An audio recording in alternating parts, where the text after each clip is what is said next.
Well, howdy, howdy, howdy. Welcome on in, everybody. Happy Thursday. I hope you guys are having a fantastic Thursday. This is going to be a good one. This is going to be an exciting one. I always say that for every single session, but every single session is always great. So hope you guys are ready. Hope you guys are thrilled. This is the Fates campaign, season 1, episode 34, Beyond the Dragonmere. I think it's gonna go excellent. What do you all think? What do you all think?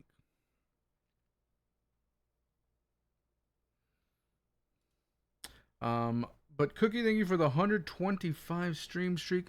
D Snake, thank you for the 15 stream streak. You think Araneth is gonna drown? People are gonna die? Damn. So, pessimistic.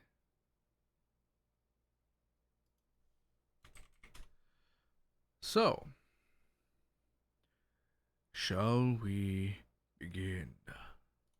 Players, howdy, howdy. Welcome on in. How are each of you doing?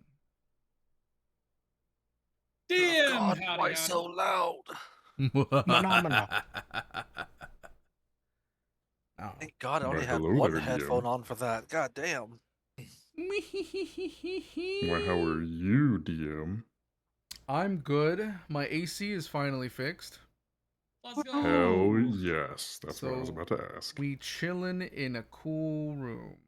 In a cool house. I'm glad.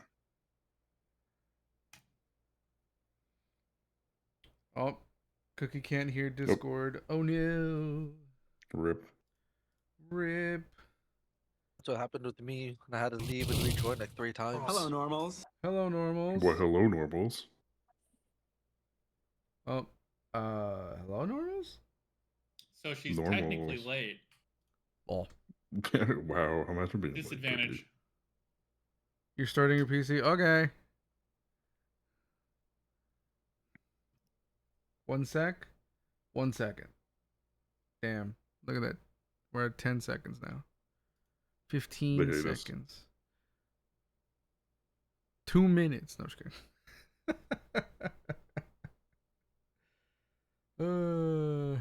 Hope you guys are excited.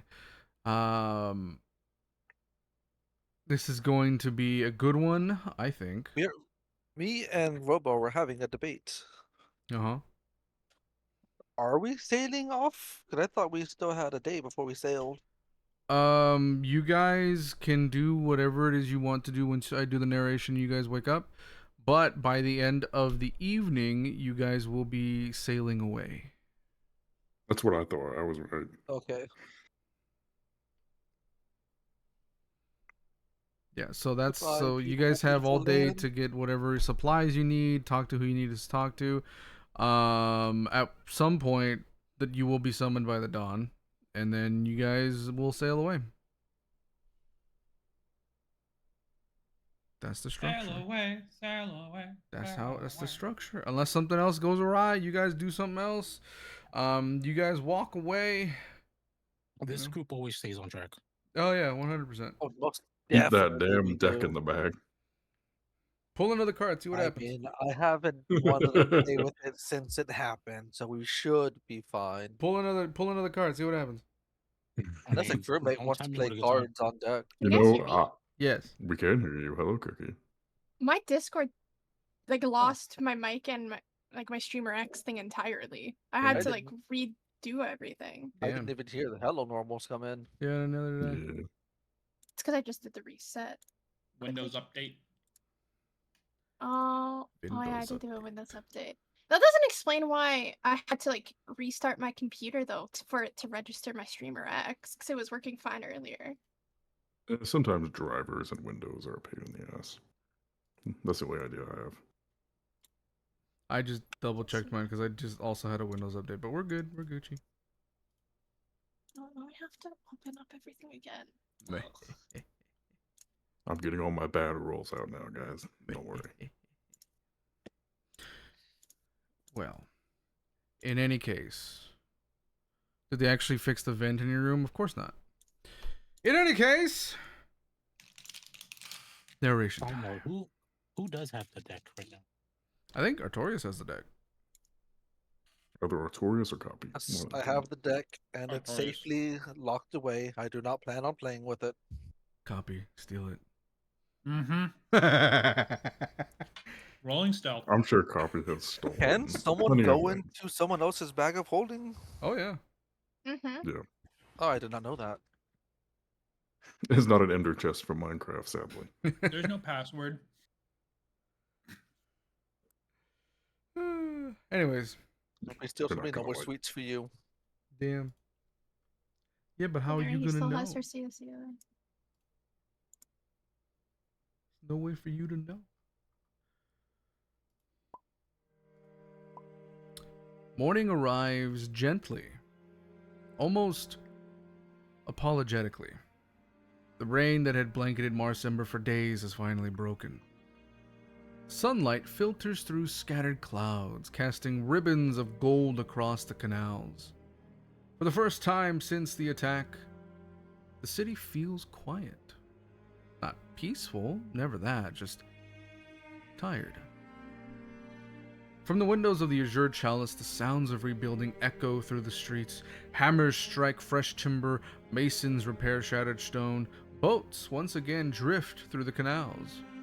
Children, resilient as ever, laugh while chasing one another between market stalls. Life has decided it isn't finished yet.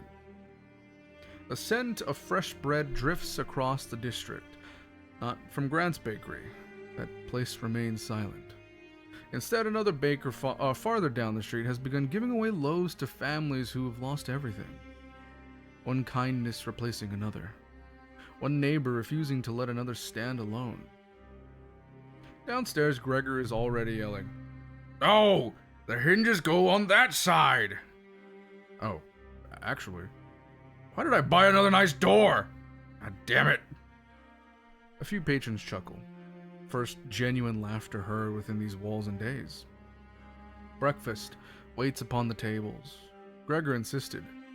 No one leaves the Azure Chalice hungry, especially not family. Yet, despite the warmth of the fire, despite the smell of fresh coffee, despite the city beginning to heal, every one of you understands the same truth. This is your final morning in Marsember. Perhaps for weeks, perhaps for months, perhaps longer. Beyond the Dragonmere waits Teziir, the Diamatos, the Grey Fox, the ghosts of the Morettis, and questions whose answers have remained buried for generations.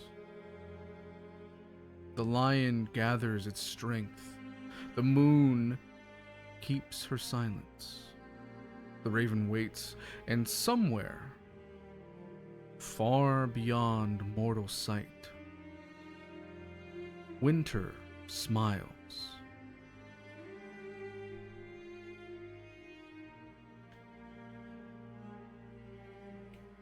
So, players, it is morning. Gregor has prepared breakfast, knowing you all will wake up any minute now. What y'all doing?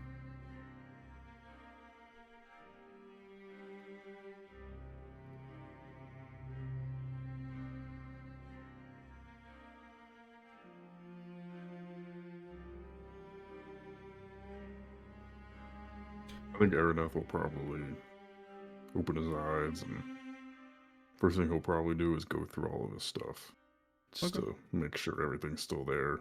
No new messages or anything has appeared. Just quickly scan through everything from last night and get a new foothold. I sure hope that book is still there. I sure hope so too.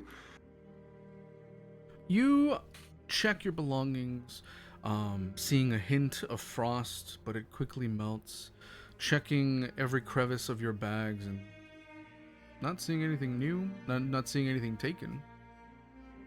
And as you look through your bag of holding, you're counting all your potions, all your little knickknacks, all your components. You're like, wait a minute. I'm missing a potion. I have one less health potion. Interesting.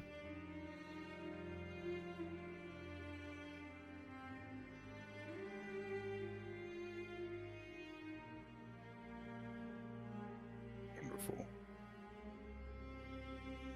Well, I'll just go ahead and sit on my bed or sit at my table or whatever, looking at everything. And I think I'm going to pull out that book, the one that refuses attending, just to examine it real quick and give it a read.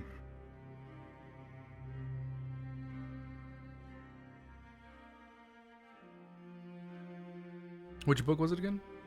The one that refuses attending. Ah, shit. That one. Well, that's never a good sign.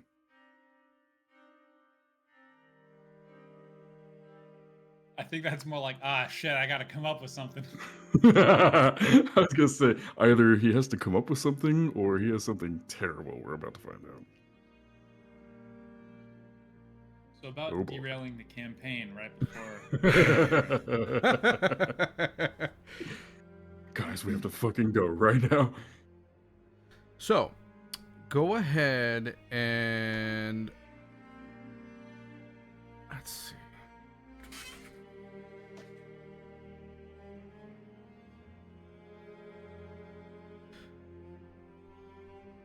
Either do Arcana, Investigation... Oh yeah, Arcana or Investigation. Arcana or investigation? Alright, well, I guess I'll just go with Arcana. No, you know what? I want you to do make an Arcana check, make an Investigation check, and then I need you to make a Wisdom save. Oh boy. Okay, Arcana's a 29. Okay. Okay, let's see what the... It was investigation, right? Mm-hmm. Okay. Oh, I forget what my investigation is. Hold on. I think it's a +5, but let me double check. That's the one thing I forgot to open was D&D Beyond. D&D Is that the Beyond. name of it? So that's a dirty 20 for investigation. Okay. And then, wisdom save. Oh, great. I should have cast a certain spell before this, but whatever. Let's roll it that way. 15 for the wisdom save?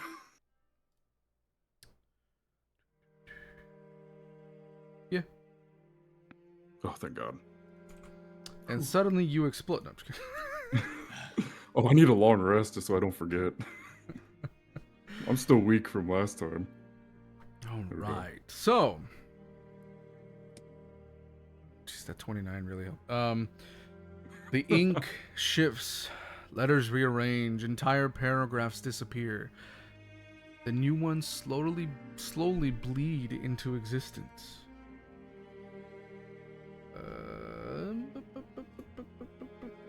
Music.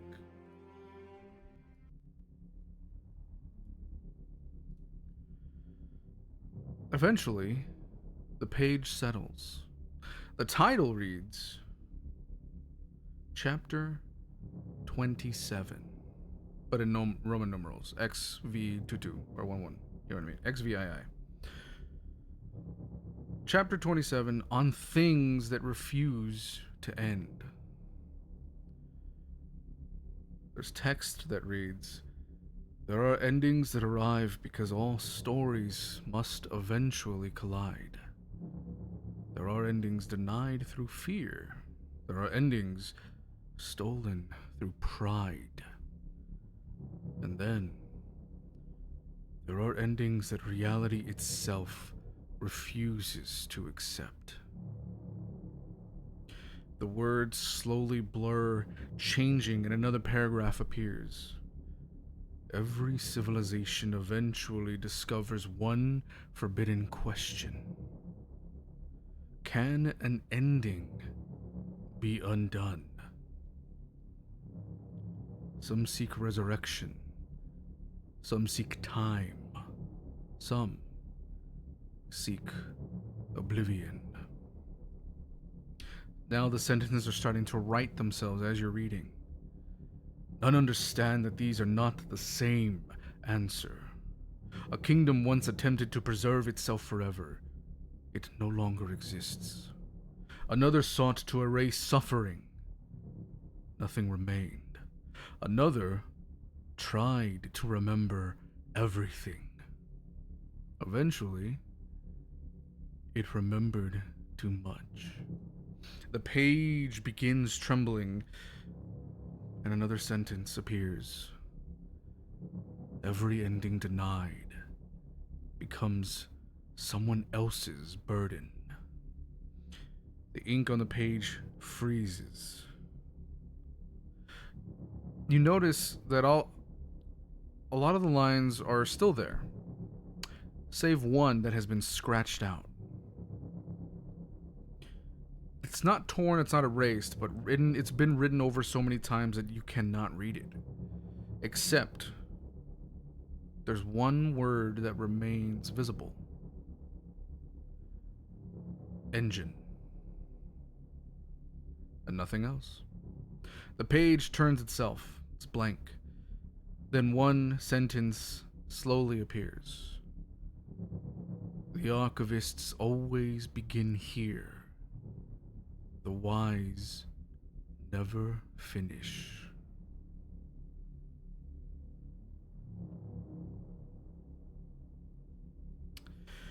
As you continue reading,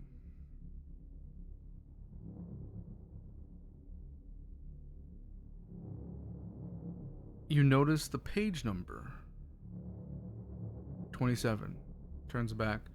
You look at the previous page, 26. Then another 25. You flip ahead, you see 28, 29, 30, still normal. You flip to the end, to the very final page. There is no page number. Only one sentence. This book has never been finished. You blink, the line changes. This book refuses its ending.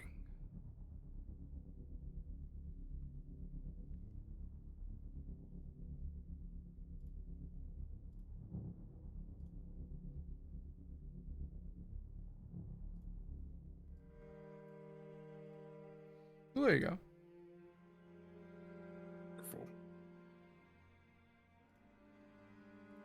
So Araneth's gonna, just be there reading the book, taking in everything he saw. I think he's gonna be hung on that one last word that was scratched out, but he can make out the engine. He's just gonna be thinking engine, and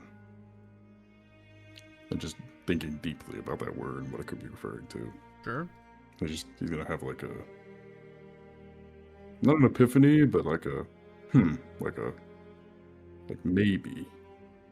And he's just gonna go back to Sure. doing what else, and If you want, he's just gonna sit there. you can roll intelligence to see if maybe you would understand the meaning of that, and maybe make that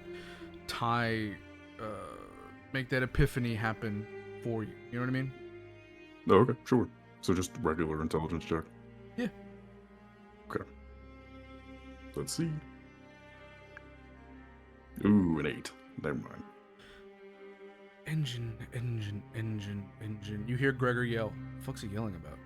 What was I talking about? Shit. You lose your thought. Oh well. It'll come to me eventually.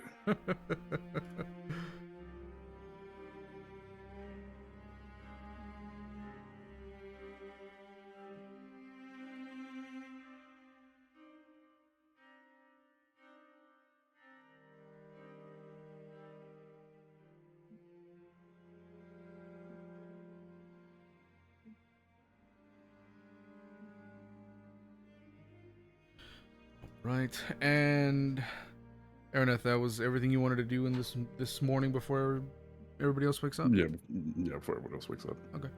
Artorias, you said you were out on the lam. You're out and about. Never mind, I just saw your message. Bro, I don't get really pings on Discord. I have to look down physically and be like, did I get an alert? Forget I said anything. Retract that last statement, stenographer. Thank you. Remove it from the record. Who's next? Tonkai will sit up in bed and big yawn, stretch. He'll just sit on the edge of his bed for a bit. And he remembered that before going to bed, he went to grab a drink and a snack, so he reaches into his bag, and pulls out his potion gloves, and he puts them on, and he concentrates and pushes out the liquid into the vial. It's like a silvery liquid that has like, looks like glitter swirls in it.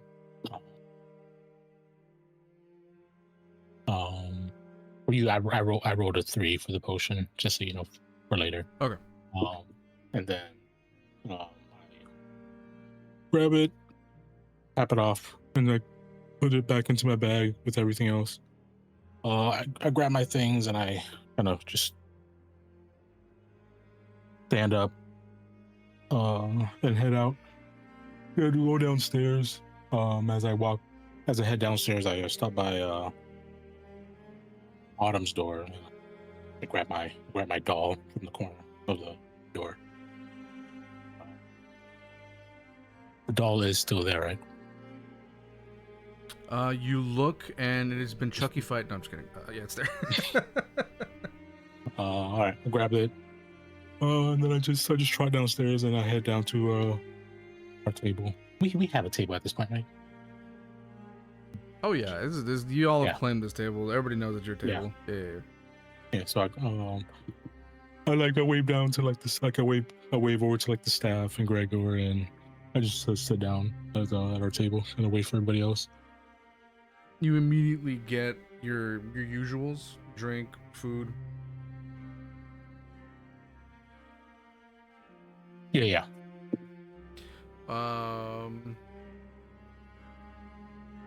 You look around and you see a lot of members of the community who don't normally stop in the Azure Chalice, but either they've been working all night with repairs, or they're about to start their day shift with repairs, and they're all kind of just chumming about, laughing, trying to make light of a very heavy and dark and rough situation.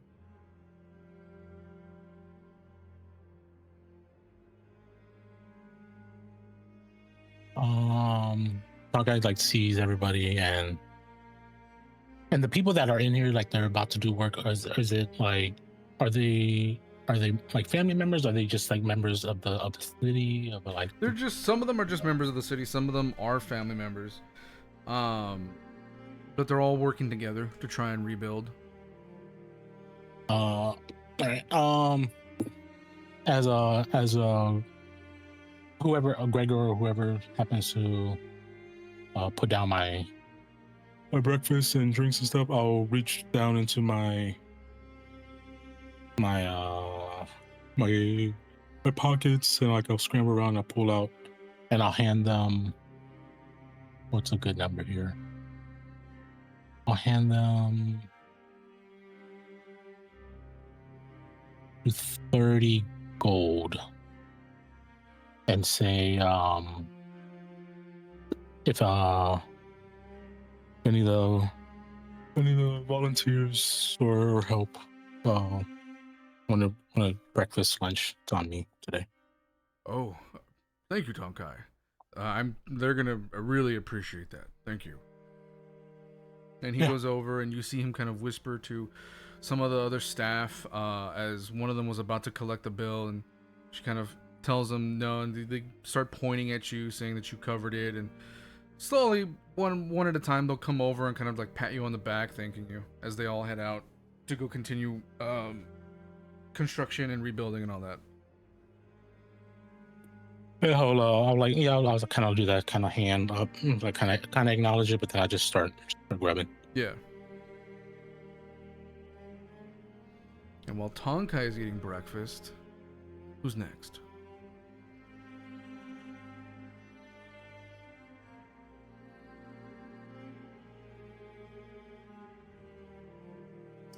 Cawpy will probably wake up. And when he wakes up, he'll hop out of his bed. He'll go over to the wall that had all the pictures kind of posted up on it. Mm-hmm. He'll kind of gather them up and stuff them in his bag. He'll go to the middle of the room and pick his swords up off the ground, kind of like strap them in. And he will sit down at his desk and start doing a little crafting project for a bit. Maybe for 30 minutes or so. And after some time doing that, he'll kind of put all of his stuff away, gather up his supplies off the desk, and then head downstairs. Okay. I was waiting for it, and Cawpy wakes up, and he's on Tonkai's back.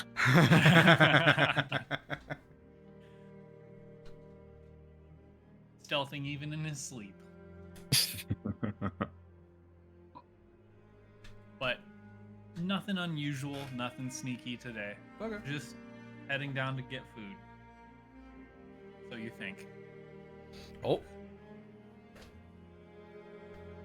Alright, so Cawpy, you head downstairs. You see Tonkai, you sit with him, I'm assuming. Yeah. Okay. And as soon as you Kinda sit just- down, boom, food, drink, all meet you there at the table. He'll just start reaching up, and he doesn't even know like what's up there. He just reaches up and grabs something and brings it back down. You see him reach back up and place something back on the plate and move his hand over looking for something else and then pull it back down, and you just hear some nibbling underneath the table. You know, Cawpy, if you sit up properly, you can actually just see what's on their plate. As you like peek down, you see like underneath the table, kind of beneath the table and the chair or bench or whatever it is, and you just see him like peeking up underneath, just eating the food, and it just gives you a shrug. And then you kind of you feel kind of like between like the bottom of your legs, you just kind of feel him like nestle between your legs under the chair. All right.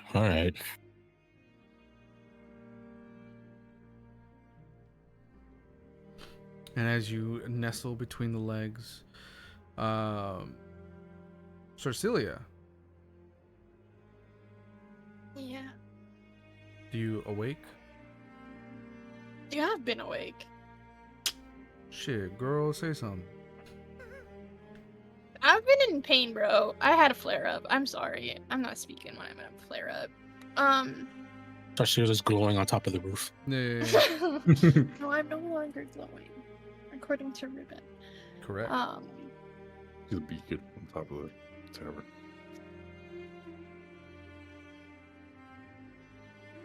I want to reach out and see if I feel Sage around me, or if she's still off with wherever she is.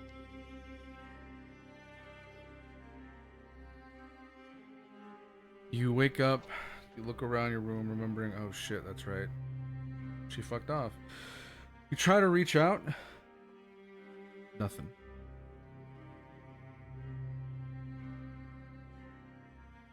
You don't feel Sage near you. Not even on the same plane of existence.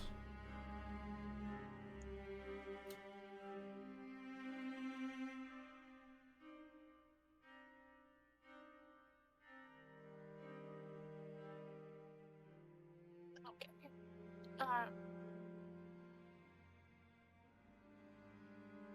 As I sit up, because I'm not in my room.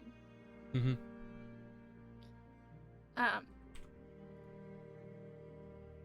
I'm gonna like look down at my hands, make sure I'm not glowing, or just because that's been my norm. Sure. And You wake up, reach out, and then immediately look down. You see this black ick. No, I'm just kidding. You look down and you look normal. No glow. Nothing stressing you out to cause you to Hulk out, as it were. Just normal. Let me fix that.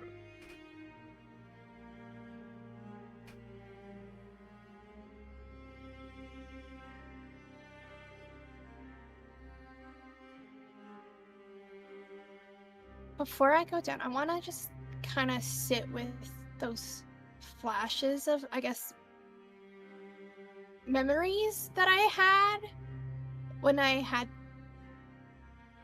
the, I guess, power surge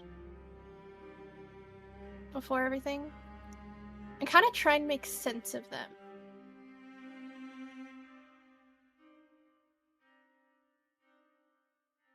Kind of sort them if I could.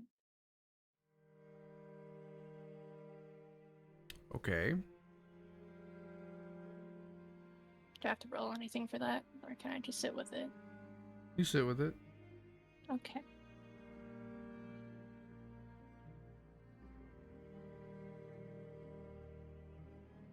Do I make sense of it at all?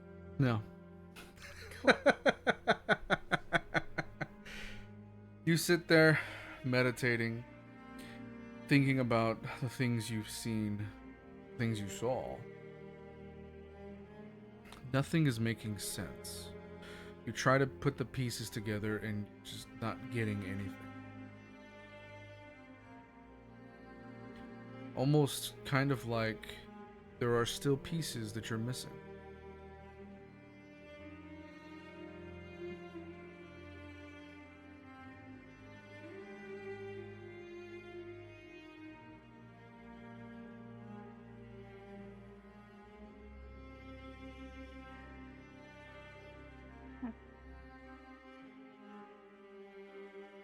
Just so fun.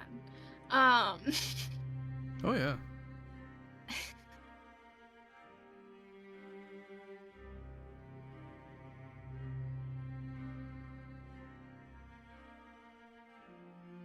When I saw the Cawpy's drawing of the moon split in two, you said it was like I was grieving something that I haven't lost yet. Mhm. Do I know why I was grieving? Can I make sense of that? Because there was a lot of information yesterday, I guess, Mhm. the night before. No, because it hasn't happened yet. Cool.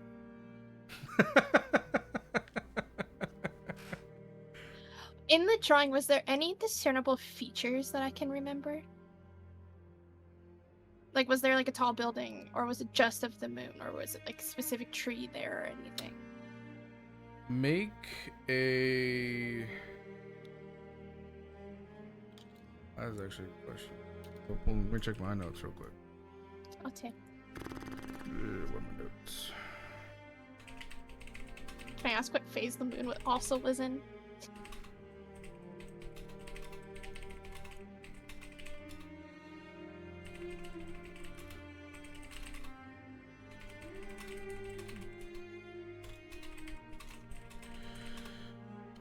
Phase. I don't think I wrote that, but now I'm gonna think on it.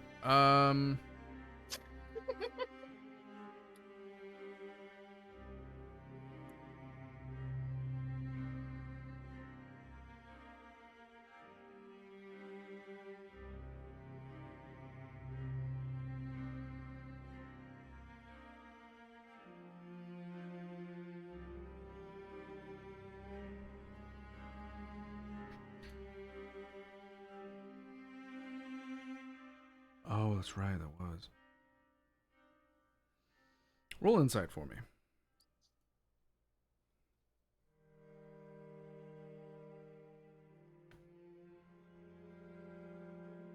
Double 14s. I roll with advantage.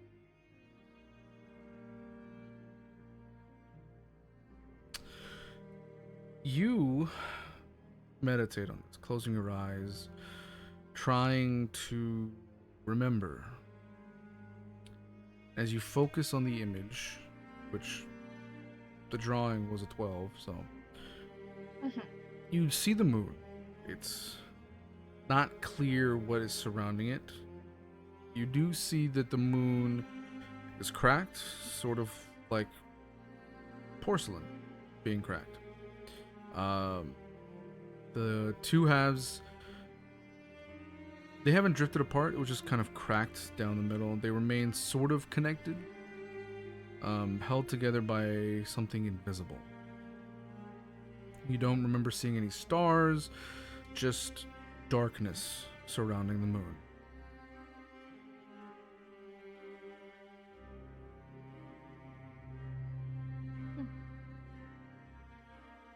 I will allow you to roll again if you'd like. I do want to.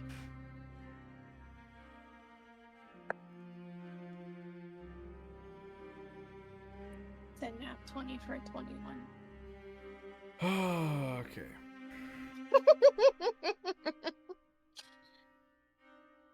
You notice that the moon was full before being split.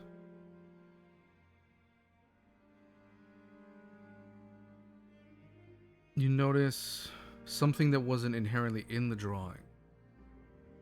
Something that, almost as if you're remembering it, yet it hasn't happened. You notice silhouettes far below the moon. Not buildings, but very tall spires. They're not easy to identify because they're too far away. It's almost as though you're seeing a vision,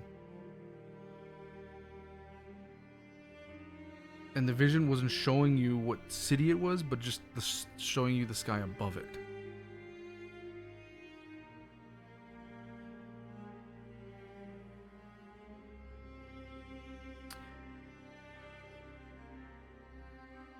As you keep thinking on it, because you did get a natural 24, what was the total? 21. 21, okay. The city is not what catches your eye, it's the lighting of everything. The moonlight doesn't fall evenly. One half of the moon bathes the city in soft silver. The other casts almost no light. It's not darkness, but it's the absence of light. It's almost as though that half of the moon has forgotten how to shine. You're not sure what that means, but you get a terrifying feeling in the pit of your stomach. And almost immediately, as soon as you start focusing on that, something else pops up in your head. One tower, just one. It's a very tall structure, crowned with a circular observatory. It catches the moonlight before every other building, and for the briefest of moments, you have this overwhelming sensation that you've stood there before. Except, you haven't. Yet. But there's a part of you that remembers.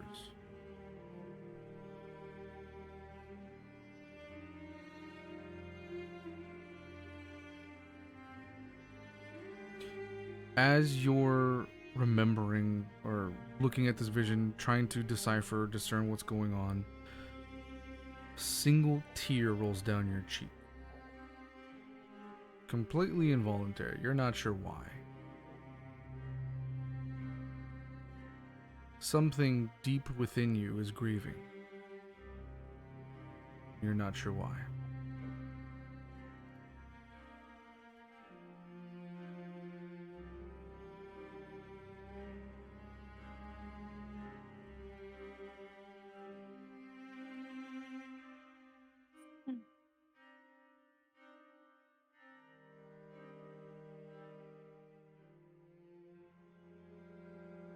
Interesting. I'm gonna wipe that single tear away. I'll finish getting ready, then I'll head downstairs. Okay.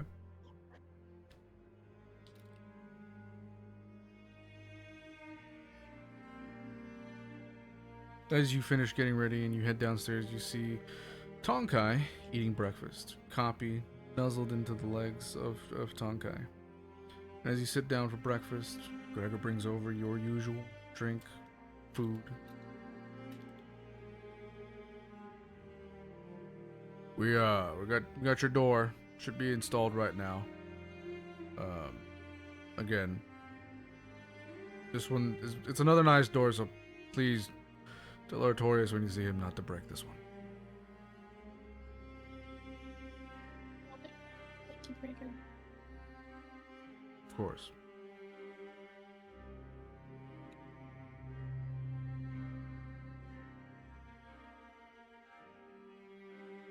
I'm gonna look over at Tonga. How did you sleep? I'm gonna start eating.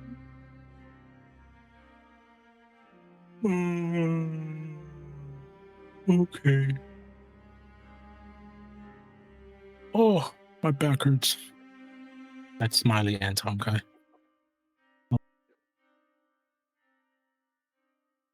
How was it? How are you feeling? I'm fine. He'll like look, like that puppy, like tilt his head. Oh, and then it's like, oh, I'll pick my battle later. Okay. Do we know what we're doing today?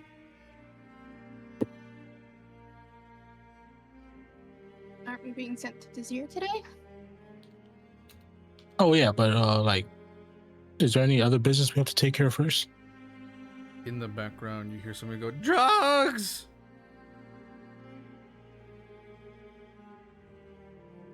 Tonkai will like sit straight up and like look around. Huh? You see some, just like coked out dude in the corner of the tavern, just like yelling random shit. Couple of his friends are trying to calm him down. And just, drugs.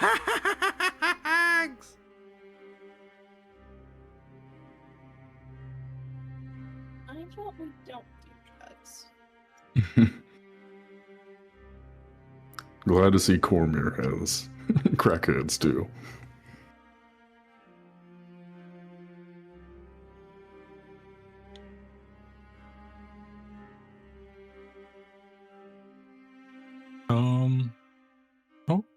Okay.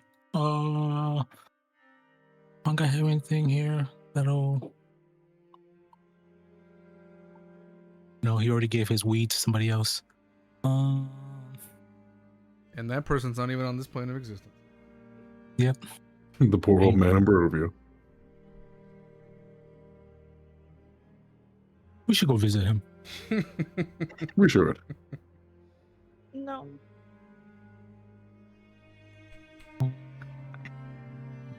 I think Araneth's gonna go ahead and gather up his stuff, and he's gonna head down and try to find the gang and Sure. probably sit with them. Yeah. As you head down, sit down, Gregor gives you your little drink and little bowl. So yeah.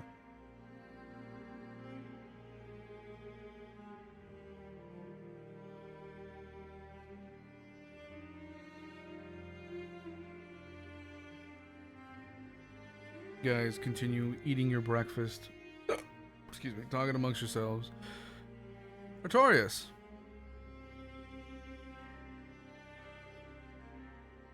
Yes, I am good to go now. Life stuff is done. Hugging me for the moment. All right, Artorias, you're walking about, having a walkabout. What you doing? I little told you what I was doing. Since Okay, but the audience doesn't know. Okay. Well, since being made captain, I still have no idea what area I'm supposed to be watching over. I'm just walking the streets around Gregor's place, helping anybody in need, helping them with its repairs or helping move stuff to and from. Trying to be as helpful as I can, knowing we're going to be gone for a while.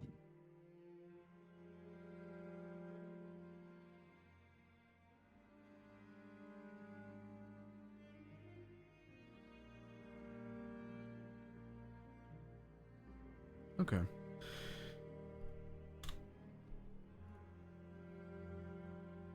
as you're doing your walkabout, helping people out, you're helping out different community members, different merchants who their shops might have been caught in different bombings, other people who are suffering from the loss of family as as whomever they were grieving was a part of the Valdoro family.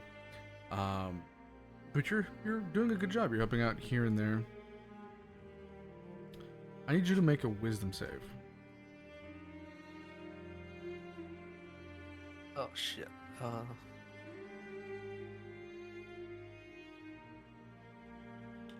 22.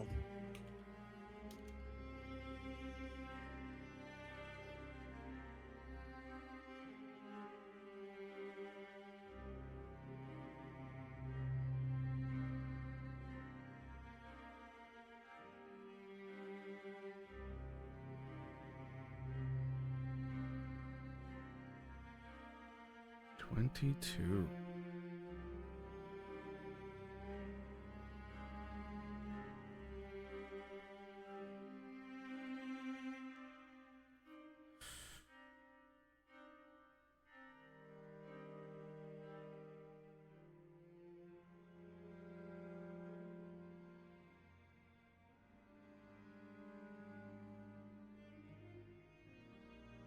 You finish.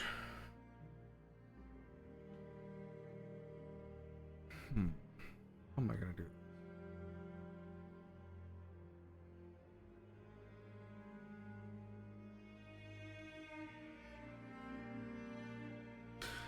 As you help finish, lifting different debris from a collapsed home, we'll say, the townsfolk thank you. A young boy runs to his mother. An elderly man clasps your forearm, doing that mighty, that handshake. And somebody quietly says, "Oh, thank the gods." And as you turn to leave, the warmth of the morning suddenly fades. If I can find the...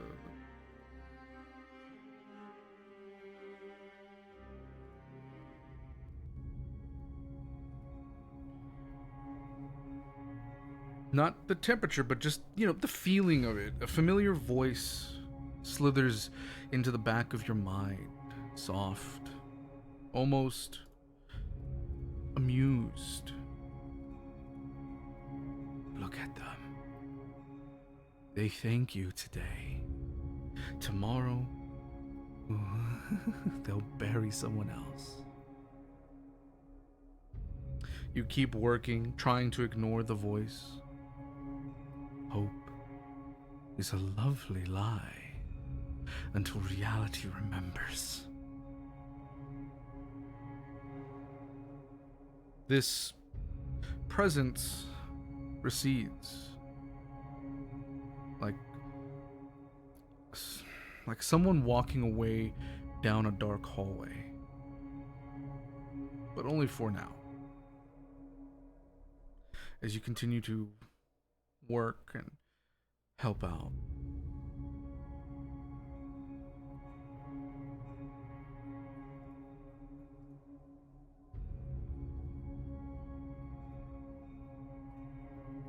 Here's your little reminder, Artorias. You're not alone.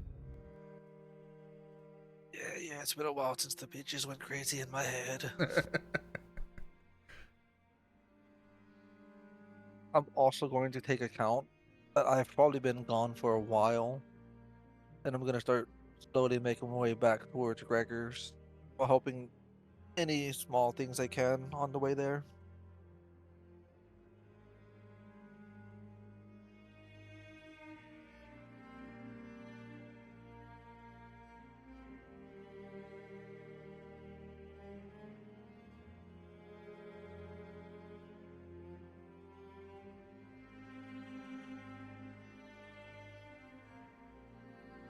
So, you said you head back and you spoke to Gregor, correct?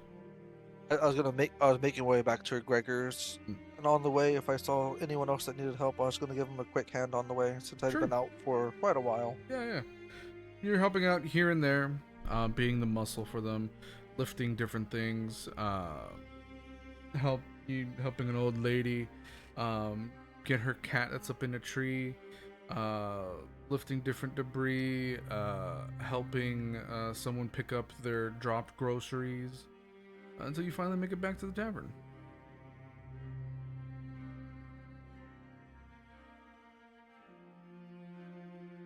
Do I notice my friends first, or do they notice me first when walking in?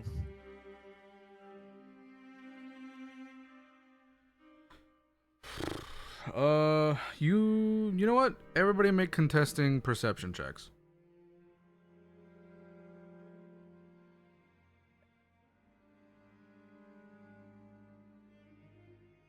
Mm. 19. 14. 18. I told Tonkai to roll at disadvantage because it's Tonkai. It's 8. Oh, well, damn. So, if you guys got anything like 18 or above, you see Artorias first. Artorias, if you got an 18, if any of them rolled below a 17 or below, you see them first. I think Silia got a 19. Yeah. Mm-hmm. I don't think anybody else got past that, right? Nah, Tonkai's in his food. Sorry, I forgot I was muted. I got a 24. Oh, there you go. So Silia and Araneth both noticed. Cawpy, what'd you get? 14. Okay, so Cawpy, Tonkai, and oh, that's it. They don't notice, right? Cawpy, Tonkai. Yeah, Yes. there's Okay. the 4 of us in the tower right now. Damn, this, I just. We miss Sarah. Yeah, that's what my thought. I was like, you guys have one more. Oh. No, God we're damn it.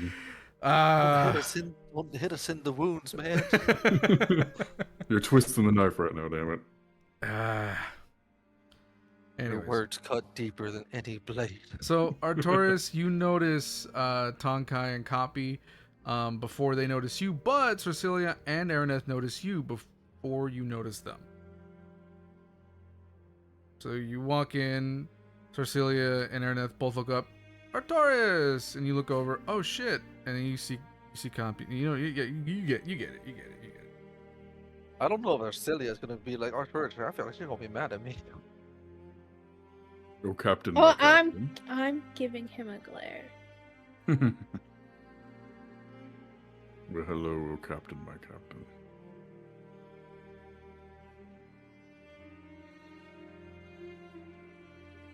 What had you out so early, Artorias?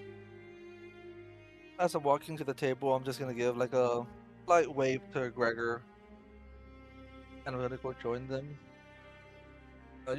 Just helping the people around. Man of the people, as it were. And He brings you your very good morning usual. to you and very good morning to you as well, Silia. Appreciate the stare. You didn't tell anybody you were leaving?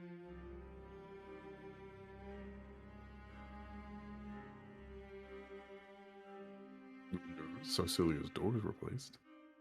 Oh wait, no, I wasn't there for that, was I? Never mind. Are we really going to start this early? Or what time is it right now? It was 7 when everybody started waking up. I'll say you got up like maybe 6:45. It is now 8:15. Okay, so not that long. But still good morning. Everyone was asleep when I decided to go and help the people.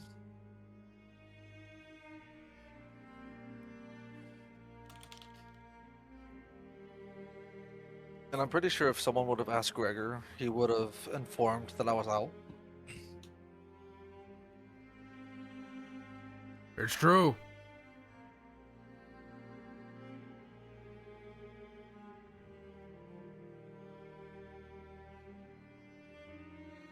No, you don't have to keep glaring daggers at me.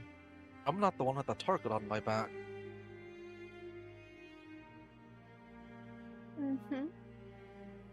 I'm Hey, gonna Beth. take a bite of my food.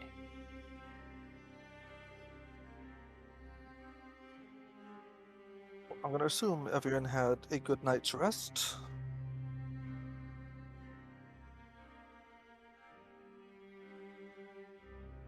About as good as we can get these days.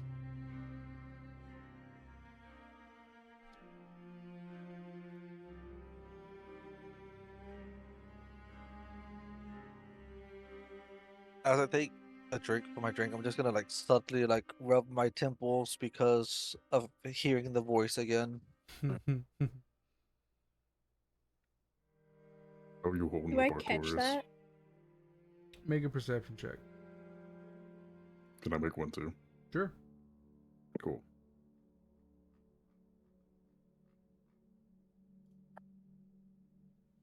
Ooh, 24 again.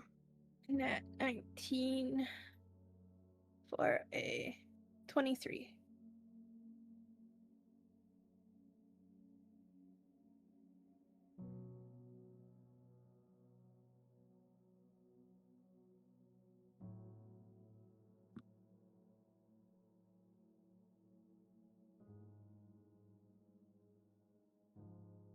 Yes, you did.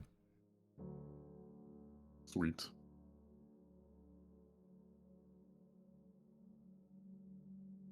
How are you holding up, Artorias?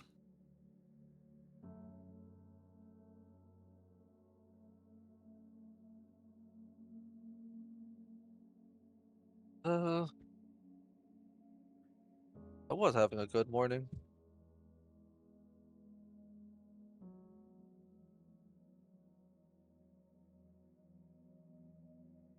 And now?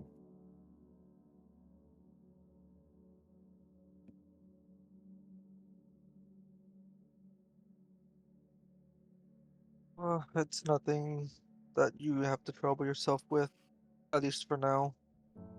I hope. Hey, Artorias. And I'm gonna. What? As you're having this conversation with Araneth, rubbing your temples, Oh no. the headache eases, but just for a brief moment.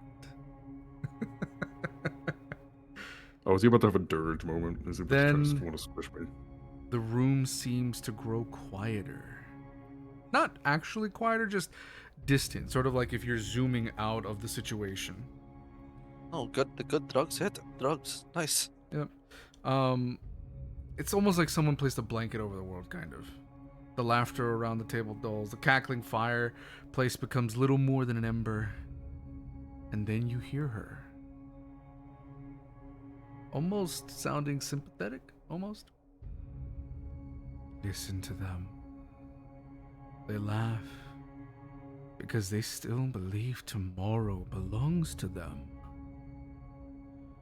Your eyes start to drift around the room, then to each different party member. Cawpy under the table, Tonkai, Silia, Araneth. And she continues, tell me, which one dies first? The bird, the moon, the scholar, the enigma, or you? As you focus on trying to kick her out, the laughter returns. Tavern comes back into focus. But she doesn't finish. You're beginning to love them. This is why this hurts. Because you already know. You cannot save all of them. You close your eyes, take in a deep breath. As you do, the room feels like it's inhaling and exhaling with you. When the first one falls, don't blame yourself. Blame hope. You exhale and she's gone. the room returns as it was. And one of your party members is trying to get your attention.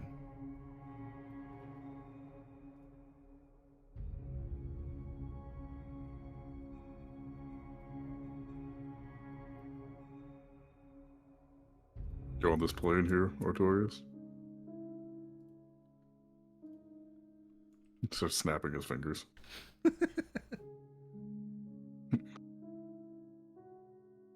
Ugh. The bitch is back.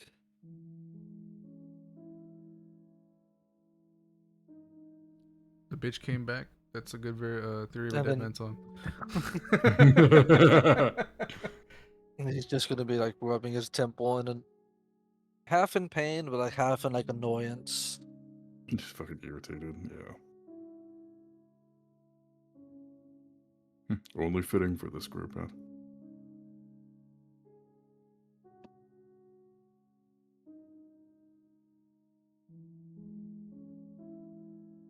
I'm gonna assume at this point Silia is either still gonna be staring daggers at me or giving a knowing look. I'm still staring, but it's softened to more concern.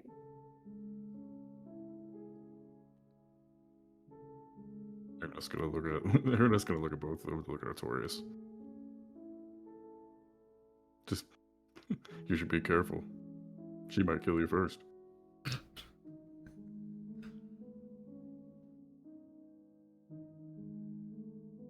I don't know about that.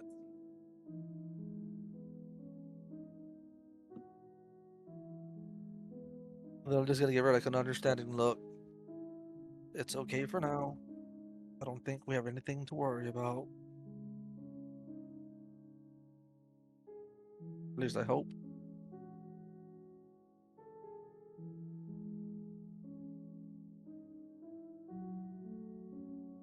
I'll just look at Artorias. No. Because as far as I know, Araneth, the whole party so semi knows, not as much as Silia, but semi knows about the whole Shar and battle for Assault thingy. I think so. I'm pretty sure we do. I think that was explained out. So I'll Yeah, everyone think did so. see me practically die as soon as entering Barovia. start flopping around. Oh, in the that's right, I class, forgot yeah, about remember that. That's what I was wondering. I was like, did we ever figure out what caused that? Okay, well, so I'll just look at Artorias and be like, I can't exactly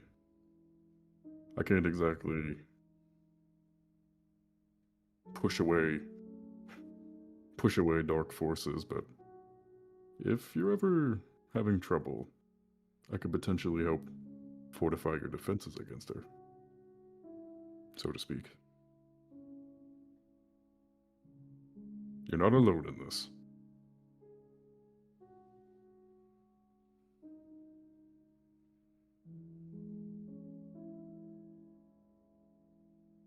I think for the moment, I'll be okay. And then I'm gonna like give like a glance towards Cilia. If you want later on, you can take a look. Just be careful. I don't want to be put into a lot of pain. And you're asking her for help? I mean, she did help Autumn. True. Painfully, but it So, helped. I was about to say, painfully, but they did help.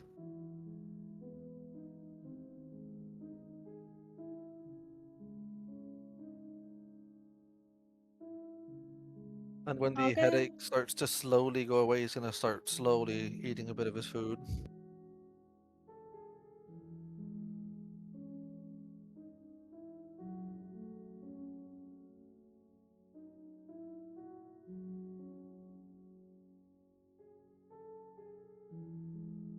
I think I'll have Araneth will like grab his drink and he'll take a sip and then he'll kind of examine it for a second. And he'll go, not like in a disgusted way, but like in a like not longing for home, but like he's like he wants something familiar, so he's gonna cast prestidigitation on his drink real quick and make it taste more like some of what he's used to from home. Sure. Take another sip and take another sip and be like, much better.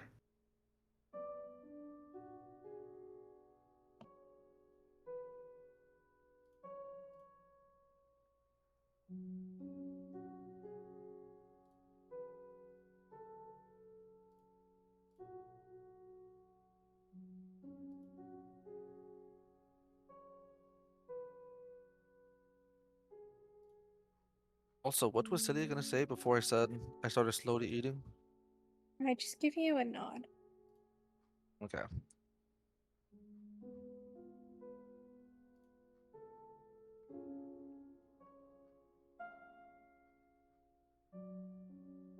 And now Artorias is gonna address the party. So what plans do we have for today?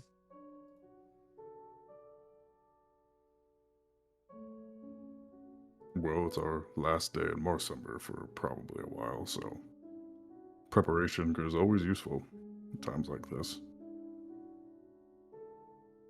I'm sure there's things we could do with stocking up on and preparing.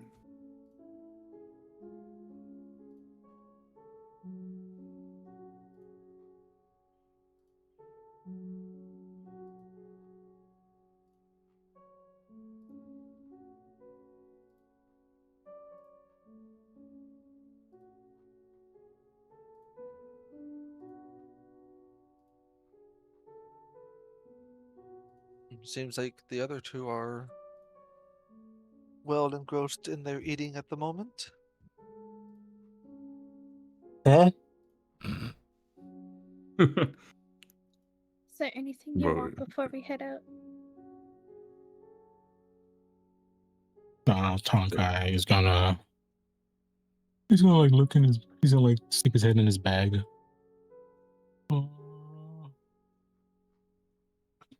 Double checking. Think I'm okay on stuff.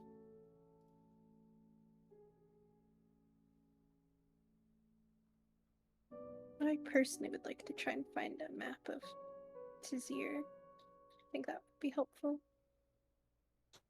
that would. But I could always use to stock up on more magical components or such items. Don't we have that magic map? We I have do have a Artorias magic map, but I have not been to Teziir, so I can't see Teziir. Well, like once you get to Teziir, you can use it, right? I think you would only map the area that we're at, not the entire thing. Correct, Ruben?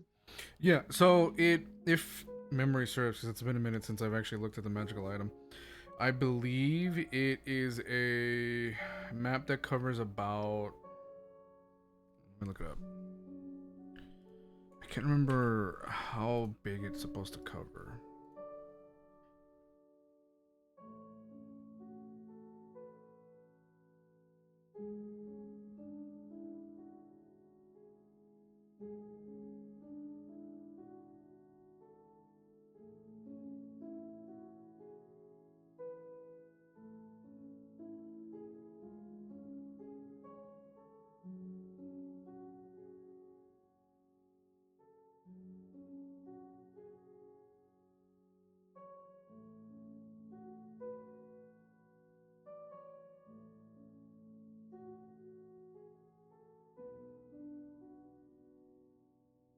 What was it called again? Let's see. Did I write down what it was called?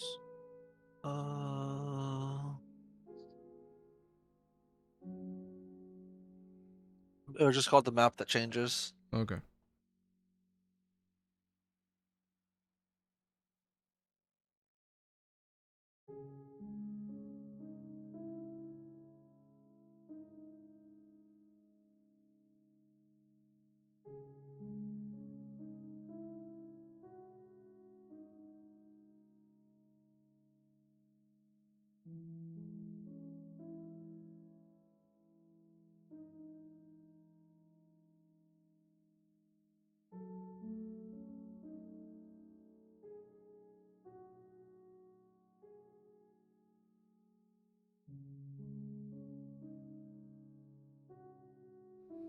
I don't think I wrote everything I have here in my notes because I just found my notes, and I think it's more extensive than what I have. what I wrote down on the actual D&D Beyond thing. So it says, the map that changes at first glance, this appears to be an ordinary parchment map, blank save for an ornate silver compass rose in one corner. The moment its owner steps into an unfamiliar territory, faint ink begins writing itself across the page. Roads appear, buildings sketch themselves, waterways slowly spread like spilled ink. The map is never finished, it is always becoming. Properties, living cartography, the map magically records every location the attuned creature has physically visited. Areas already explored remain permanently inscribed. Survey radius, I don't think this is the part I wrote, I should have. The map continuously records everything within 1,000 feet of the attuned creature. Let's see, automatic updating. The map changes in real time, collapsed buildings, new roads, destroyed bridges, burned villages. Even temporary military camps appear after they've existed for several hours. It reflects the world as it currently exists. So if there are ever any changes, let's say like you look up like a city you've been to. You're like, I want to look up, for the fuck of it, Neverwinter. It'll show you the map, and then it'll show you the change as it exists now. So you'll be like, oh shit, that changed, kind of thing, you know? Yeah. The map does not reveal secret doors, hidden tunnels, invisible creatures, extra dimensional spaces, illusions concerning reality, or creatures, unless those things become physically revealed. Cliffs, hills, towers, and major elevation changes are depicted through elegant contour lines. Underground areas are only added after the user physically explores them. Particularly memorable locations slowly develop beautiful illustrated icons. So, let's say if you look at the map right now, the Azure Chalice will have its own really detailed picture there on the map of Marsember. Since this is y'all's, this is your favorite spot.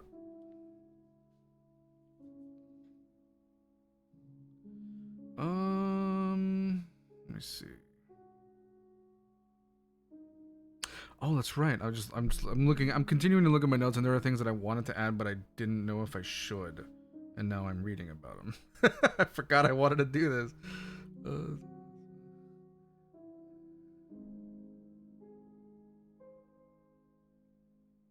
Oh, okay. It's a nice flare. Yeah. So that is the map. So you have that map.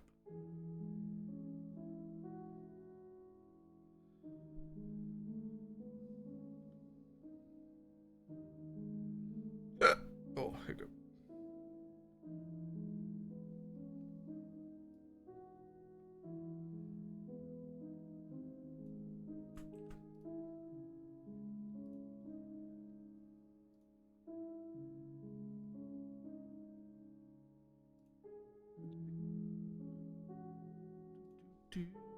So what are you guys doing?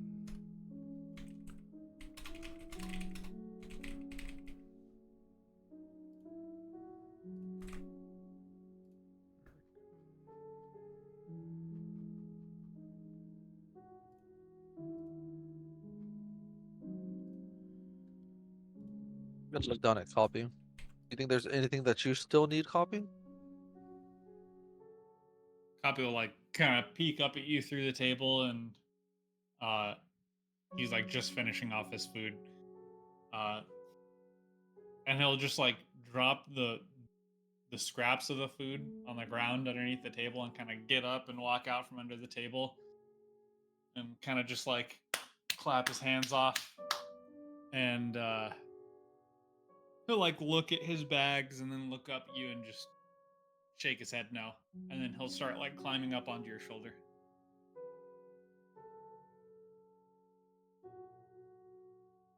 As he climbs up, Artorias are just kind of like ruffles little head feathers. So, Silia wants to get a map of Teziir, and Araneth, you'd like to get some more magical trinkets for yourself. Magical items or some books, knowledge, anything I can find that'd be useful on our adventure. Oh, and Cawpy, I almost forgot. I was able to figure some stuff out about that key. I wasn't able to figure out what it opens or does quite yet. I would have to find some sort of expertise for that, but it's called the Archivist's Key. Strangely, it is very Seems Fey. A lot of Fey influence in this key. If you want it, you can have it, or I can hold on to it. He'll just look at you and kind of just give you a shrug. I'll hold on to it then. And then he'll just give you kind of like a nod, an acknowledgement.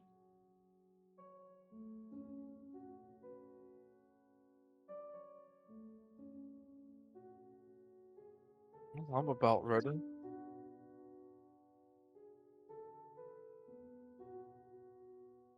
Silia and Araneth, are you two ready? I sure am. Are you going to be joining us, Tonkai, or are you going to hang back?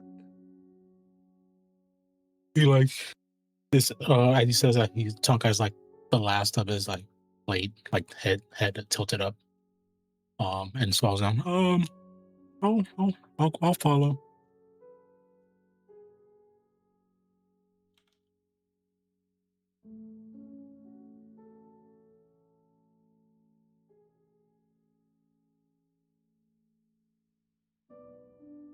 You said the map will update to how current things are, correct? Yeah. I'm gonna reach into my bag and pull out the map and have it the area around it to see which is closer in place to get a map or the magical or stuff for magical components for Araneth. Sure. And which one did it seem like it's closer while looking at the map?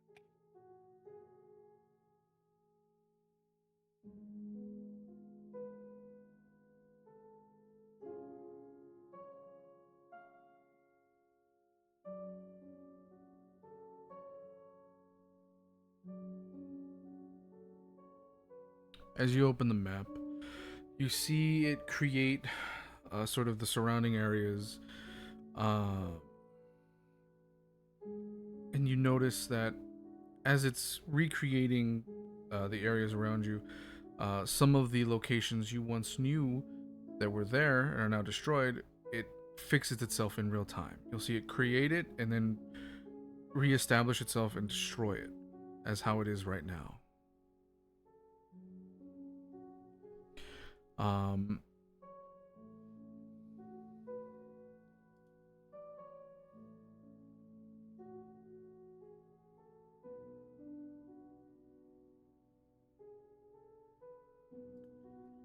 see.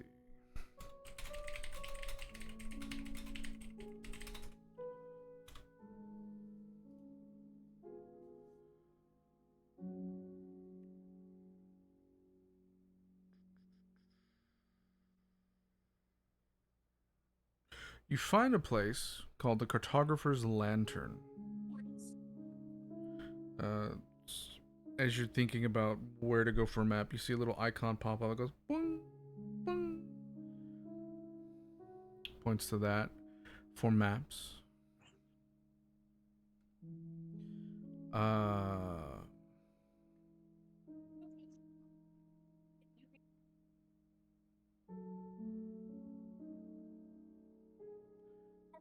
You see that they also sell other kinds of magical things, so you might find some components, you might find other things there as well.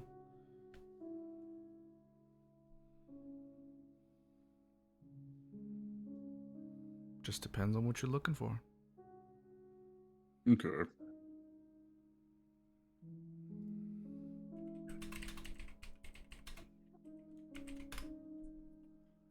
I don't remember that one store where I got the special bag of holding. That only had magical items, not like books or scrolls of knowledge, things that contain knowledge or potential useful information for our trip. Right. Okay. Question Okay, I is, can was that remember. place destroyed or not? That was my next question. Does that place still exist? The place I got the bag of holding. Currently closed as it was damaged. Okay.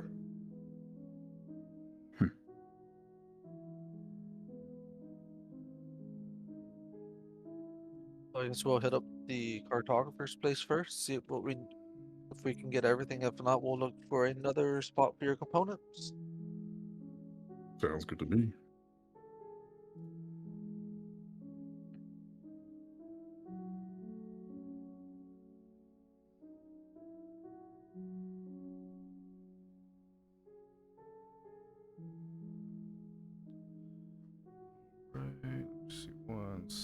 second.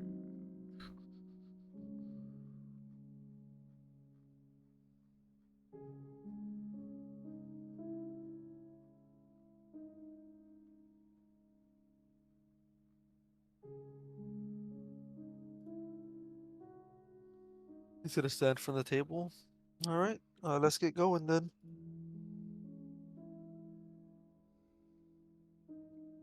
And you Fair get enough. going. We'll flutter up. Yeah, flutter up and head out and follow.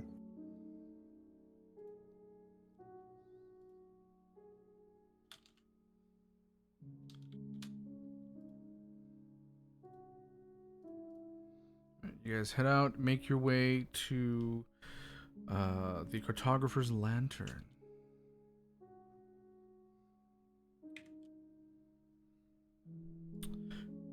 As you making your way, Making my way.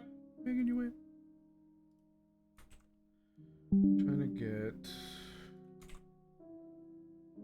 a map of Teziir, but there really aren't that many good ones.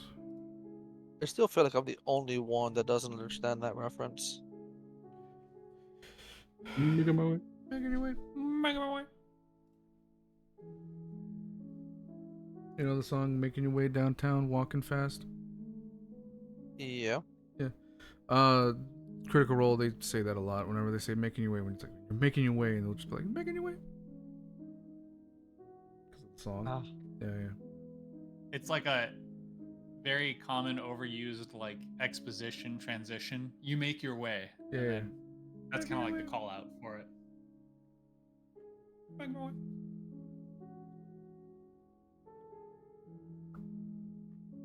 Okay, guys, head over. Almost said it again. Heading over. Head over to the cartographer's lantern. It's a narrow 3-story stone building overlooking one of Marsember's canals. A brass lantern in the shape of a compass hangs above the door. Inside, if you walk in, you can smell old parchment, cedar shelves, beeswax, and ink. Maps cover nearly every wall. As you look in, you see the proprietor. It was a human in the late 50s. They seem very friendly, patient, but immediately you can tell they're observant. Oh, well, welcome on in. How can I help you? I was looking for a map of Teziir. A map of Teziir. All right. Well, let me see if we have one of those. He's gonna look over. Captain Artorias, correct? Yes. Nice to meet you. He's gonna bring out his hand to shake. I'm an ex-captain of the family. Long story. But it's good to know that they are able to find, people to help them out.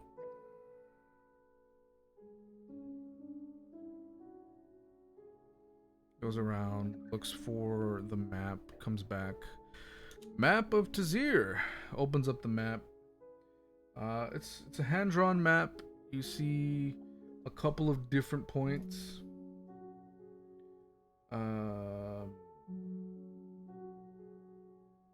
Kind of naming the districts, some of them, anyways. This is the only map of Teziir that we have. This will cost you about 50 gold.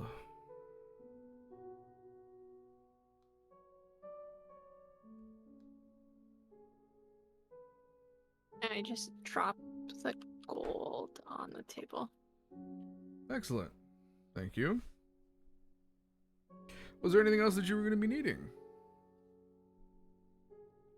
I'm gonna look Araneth. around. Araneth will speak up and be like, do you happen to have any other forms of information, books, scrolls, anything that we might be able to, that may be helpful for our trip to Teziir? Of course. Okay. And I sorry, I didn't mean to be rude. My name is Osric, by the way.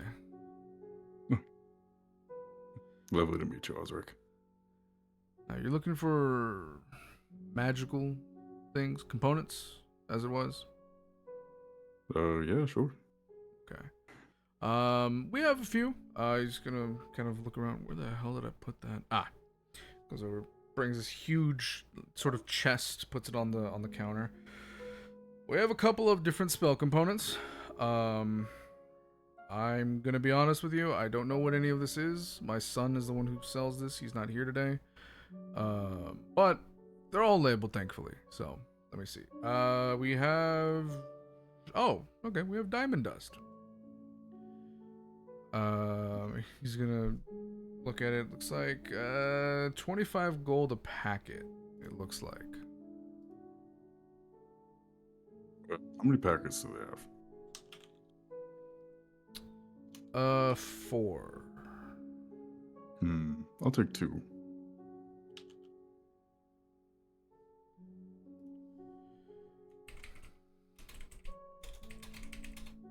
Honestly, don't remember what. I don't even remember what spells I might need that for, but I'm sure I will eventually.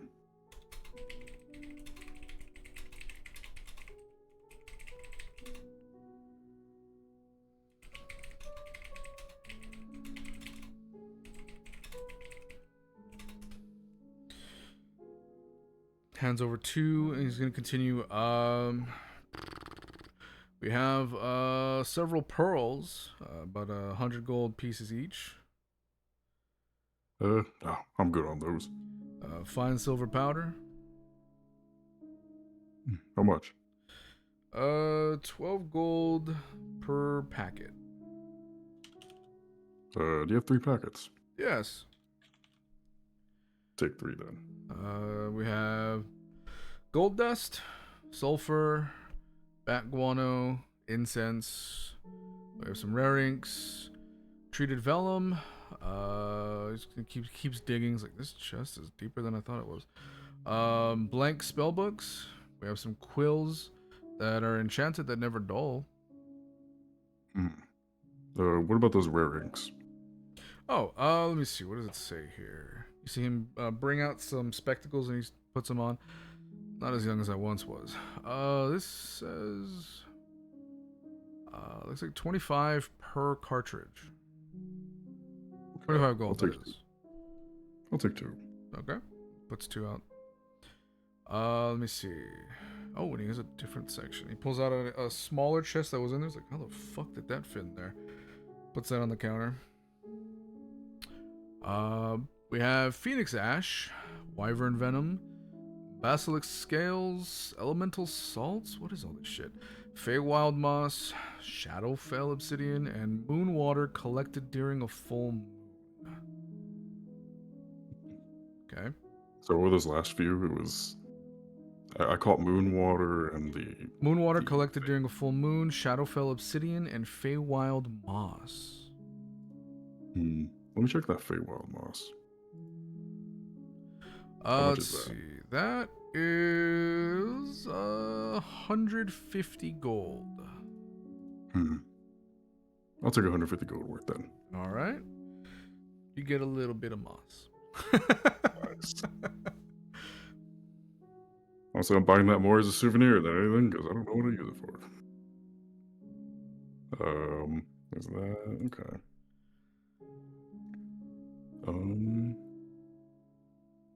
I think that's it for magical components. Okay. You see him put everything away back in the chest, puts it underneath.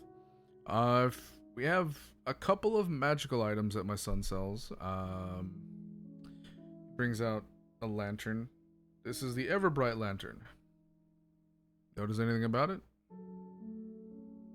Could I examine it real quick? Yeah. Okay. Do I have to roll to anything to figure out what it does? Just roll perception. Perception, got it. 18. You notice it doesn't have any oil. He turns it on. It lights up. Doesn't need any oil. Fancy that. Magic. Presses the button and turns off. We have these goggles that you see in at night. We have this hat. What does this fucking do? Hat. It's called the Hat of Wizardry. Puts it on the table. We have a drift globe. We have a pair of sending stones. Those dark vision goggles sound good, or the night goggles. Yeah, goggles of night. Goggles of night. That sounds cool. Those are 900 gold. Hmm. Hat of Wizardry is 600 gold. Drift globe 850 gold. What does the drift globe do again? Great question. I forgot myself.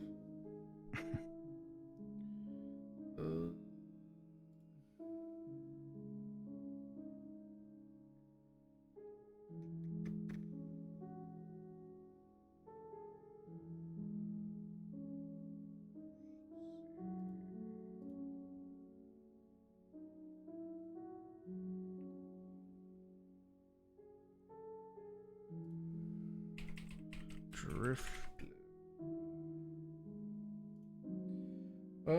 Small sphere of thick glass weighs 1 pound. If you are within 60 feet of it, you can command it to emanate light equivalent to that of the light or daylight spell. It's your choice. Once used, the daylight effect cannot be used again until the next dawn. You can issue another command as a magic action to make the illuminated globe rise into the air and float no more than 5 feet off the ground. The globe hovers in this way until you or another creature grasps it. If you move more than 60 feet from the hovering globe, it follows you until it is within 60 feet of you. It takes the shortest route to do so. If prevented from moving, the globe sinks gently to the ground and becomes inactive, and its light winks out. Okay. Nah, I don't think I'm interested in any of them. Okay.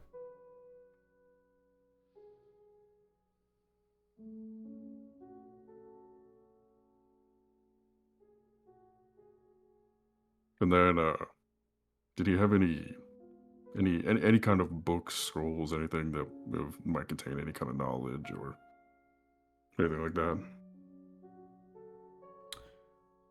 You ask, and no, I don't have anything like that, unfortunately. Sorry to say. No problem. Well, I think that's all I need, gang. And then I'll go ahead and give him, I think that was 286 gold, everything I bought. I think so, yeah. Okay. Oh yeah, I added, I meant to subtract, oops.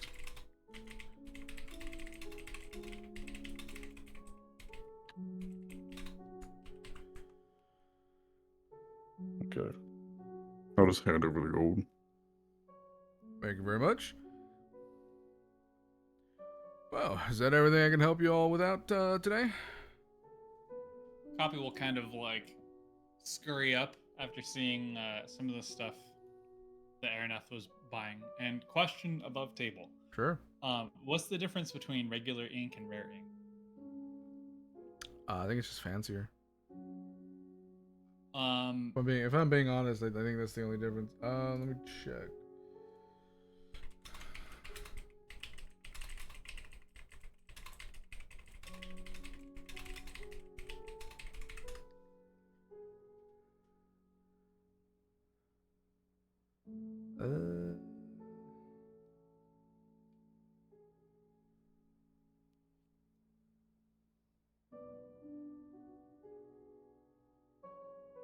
or is that like more for using like on? It's more for spell like scrolls? writing spell books. Yeah, I'm looking at it right now. Okay, So okay. regular, yeah.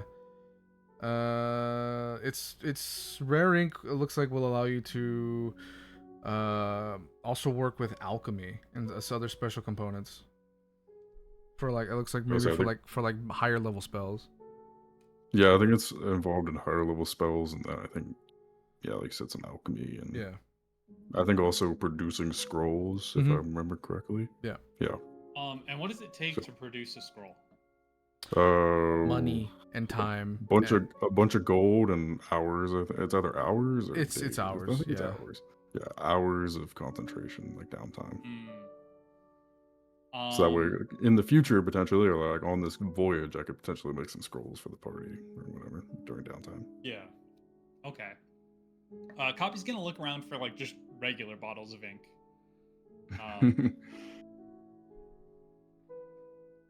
He's gonna look over at you.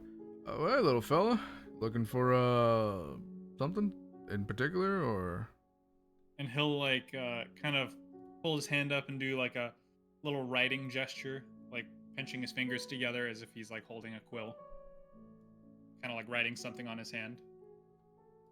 Oh, we have these. And he puts an ink vial on the counter. It's gonna cost you like 10 gold, give or take. He'll throw up his fingers and ask for 3. 1, 2. And he puts it in a little bag for you.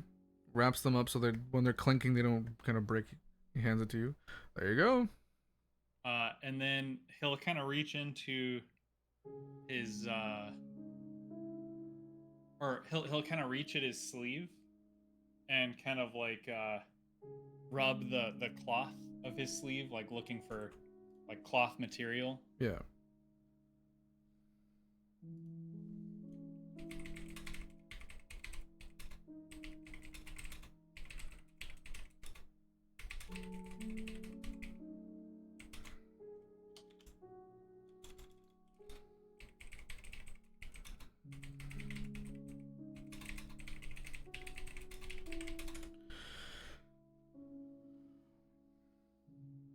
And he just kind of gives you a thumbs up.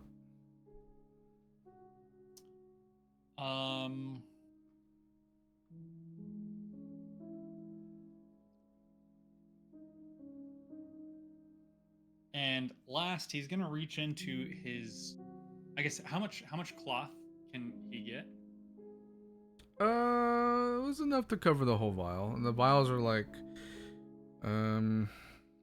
baseball size.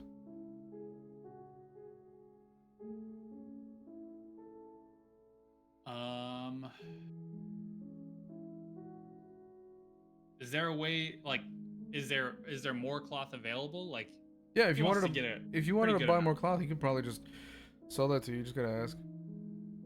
Oh yeah. He's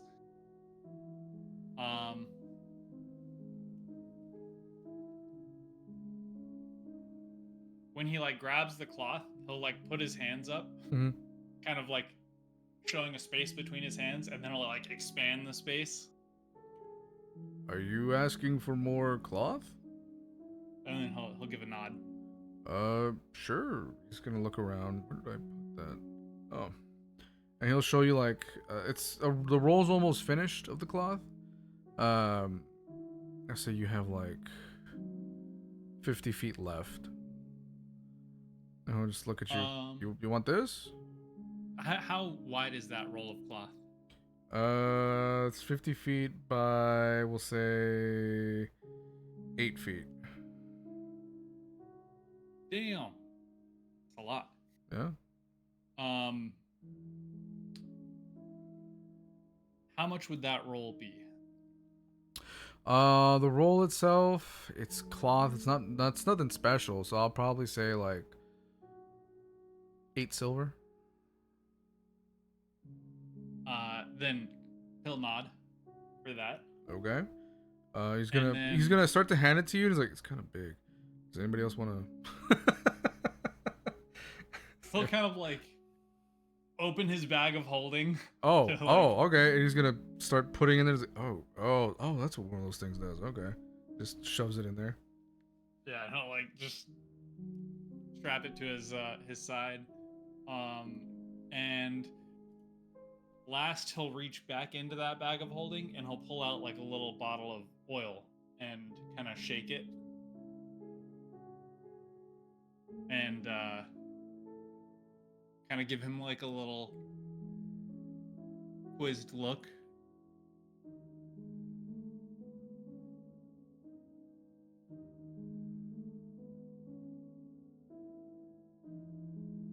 You pulled out what again? A bottle of oil. Bottle of what? Oh, okay. And then you're asking him what that is? I'm asking if he has oil. Oh. Just in general. I don't have any oil. Sorry, kid. Fuck! He'll put the oil back in his pouch and he'll pull out 30 gold and 8 silver. Oh, thank you very and much. drop it on the table and then grab up the ink. You're a funny kid. Didn't realize they taught you how to curse that young. Hey, if you want to know another word, you can always go up to people and say, "Hey, you cunt." You'll see his like eyes go wide and like a big like gaping smile on his mouth. No, Cawpy. We do not say that. Do not teach the kid bad things. Cunt.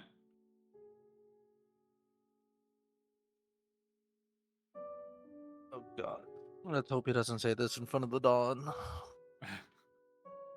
And he'll like scoop up his stuff and kind of like march towards the door.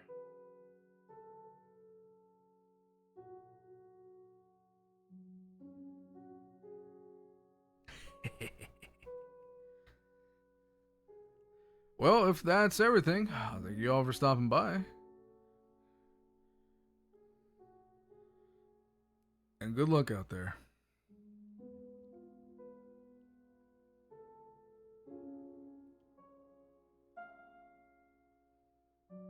Of course, is gonna thank him. Thank you.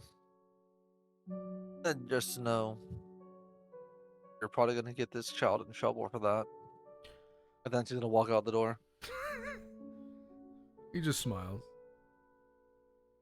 What is he in the child trouble with? I missed it. The dude taught Cawpy how to say cunt. Oh, good. Well, Araneth definitely would have gave a thumbs up. I assume Silia wasn't paying attention, or she would have gotten pissed off at the dude too. I'm studying the macro.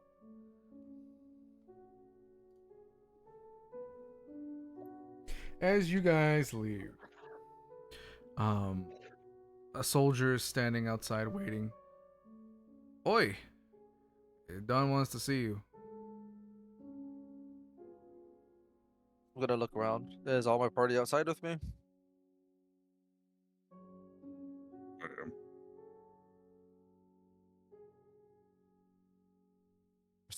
Did Silia and Tonkai walk out with us? Well, I did. Okay.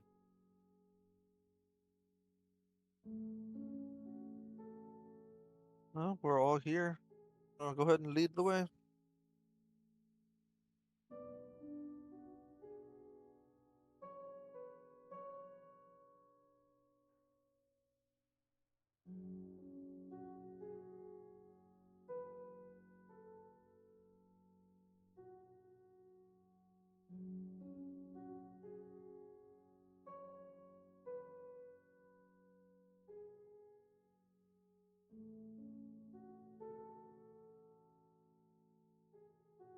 As you guys head over there, you're starting to see Marsember reflect how it used to be.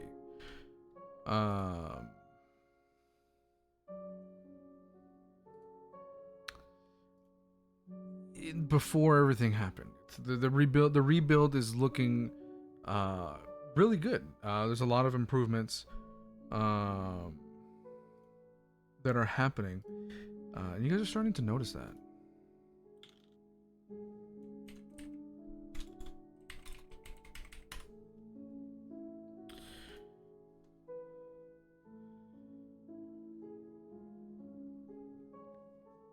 You guys make it into the Dawn's Manor.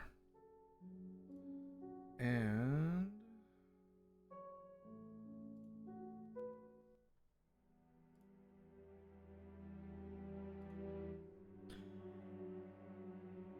for the first time in what feels like days, the clouds above Marsember begin to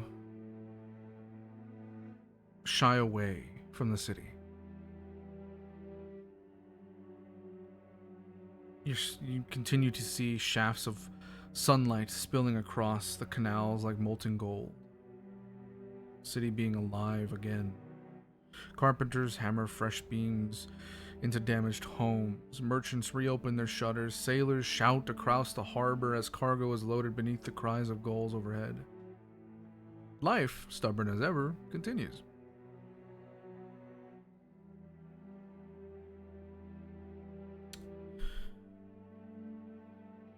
As you enter the manor, inside you see servants move with practiced efficiency, preparing wagons, sealing crates, and carrying ledgers between offices. The entire estate hums with quiet purpose. You're led not to the dining hall, but to Don Ezio's study. The heavy oak doors swing inward, the scent of polished cedar, old books, pipe tobacco, and fresh ink greets you. Maps cover one wall, trade routes another. A large window overlooks Marsember's harbor, and where dozens of ships sway gently against their moorings. Among them, one vessel stands apart. The Veiled Quill. Its crimson sails have already been unfurled. Its crew prepares for departure. Don Ezio Valdoro stands beside the window, hands folded behind his back. He doesn't turn immediately. He simply watches the harbor for a long moment. Then quietly, "Funny. Every time I send good people away, I start wishing I taught them one more lesson." He turns to face you, his expression softens. It's not the expression of a crime lord. It's the expression of a father sending children into a dangerous world. He gestures toward the chairs. "Sit. We've got one last conversation before Teziir."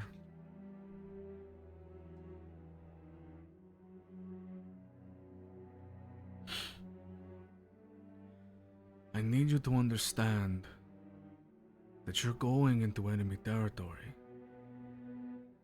This isn't a game. This is life and death. This is going to be dangerous. Teziir isn't like Marsember. It isn't like Suzail. It's a different beast in and of itself. When you get there and you dock, I'll have someone waiting. You follow them without question.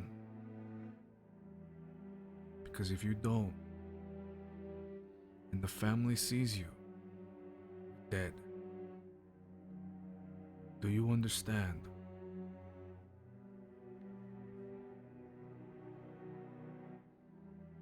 Artorias is gonna nod.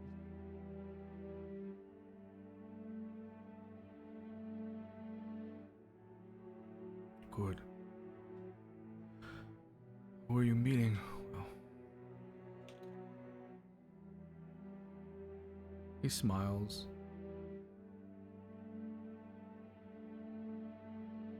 "I have to keep that information close to my chest, but when you get on the ship, when you get on that Veiled Quill, they'll give you the rest of the information. I'm afraid these walls might have ears. You understand."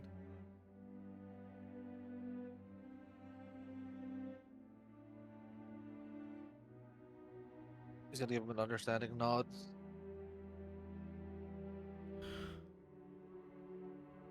I continue to understand this. Marsember taught you how to survive. Teziir will teach you who you are when no one's watching.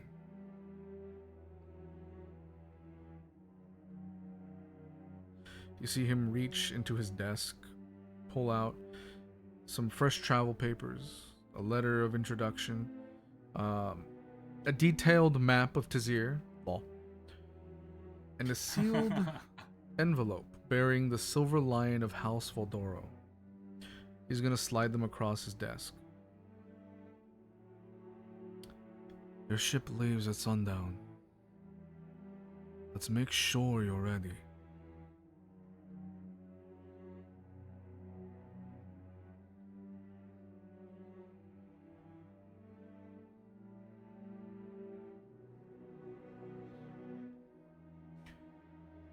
Did you have any questions?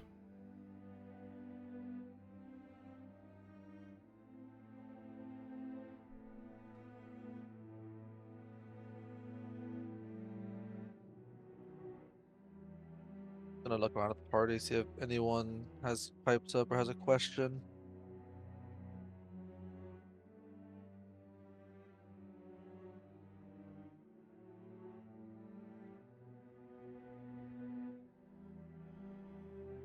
Yes, above Tia.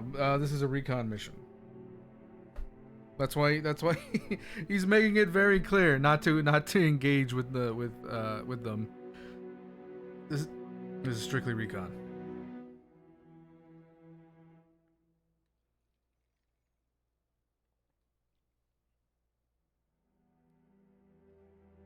Well, this party isn't known for getting into random fights.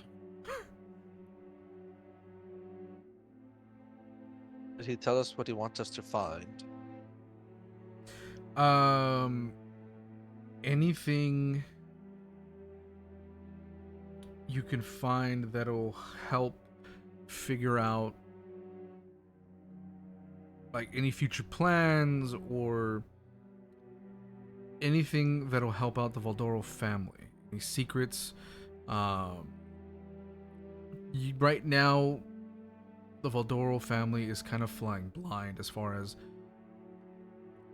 the thought process behind the other families. So he needs you to do recon, see if maybe they're having meetings over there behind closed doors. Listen in if you can, and just find anything. I do believe that you will be getting more information when you meet your contact over there.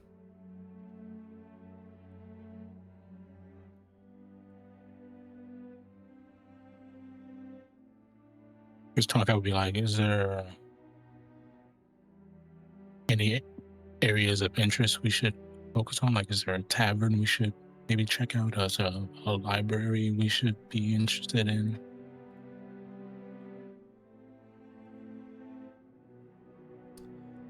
Well,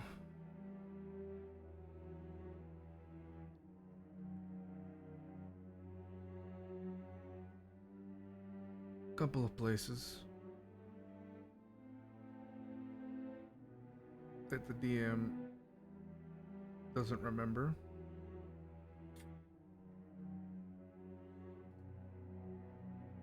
Because the contact hasn't given it to us yet.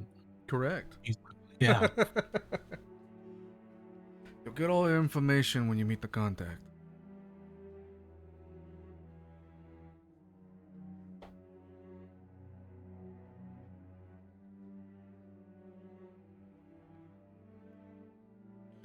Secondary was the fourth family information?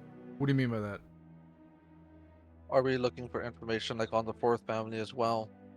Oh, I believe the Dawn dismissed it as a ghost story, but Vito is concerned about the reappearance of the Morettis. So, if you guys are so inclined to maybe look into that.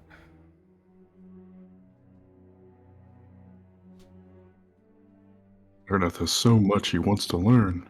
I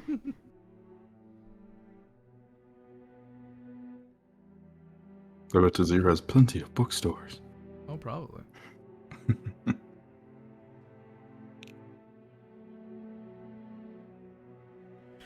He's gonna give you all one last look. Travel together, eat together, argue if you must, but come home together.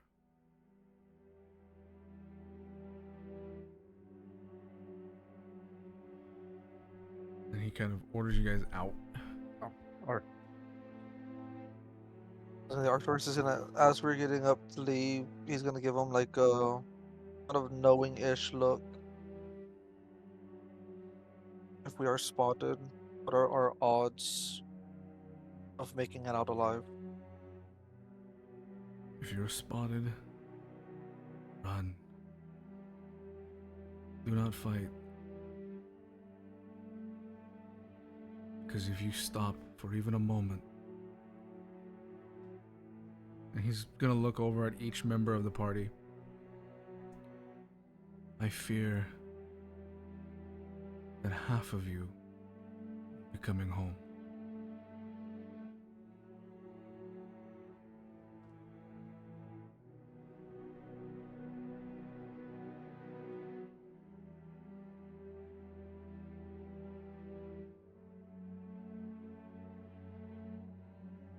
He's just give him a nod, already expecting what the answer is gonna be.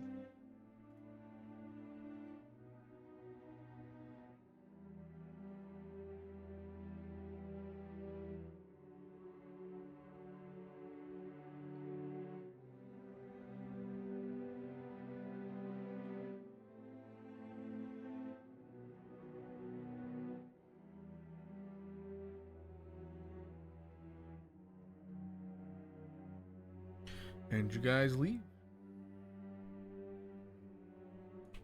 As Heading- we're leaving the area, do I see that Lucretia is anywhere around? You do not. It is a little hectic here.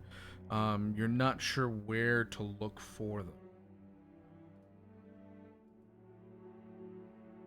This is Lucretia's ship that we're taking, right? Yes. That she offered. Yes. Okay, just double checking. It's her ship. She owns it, but she's not the captain. Ah, okay. Neat. I'm gonna be good friends with the navigator.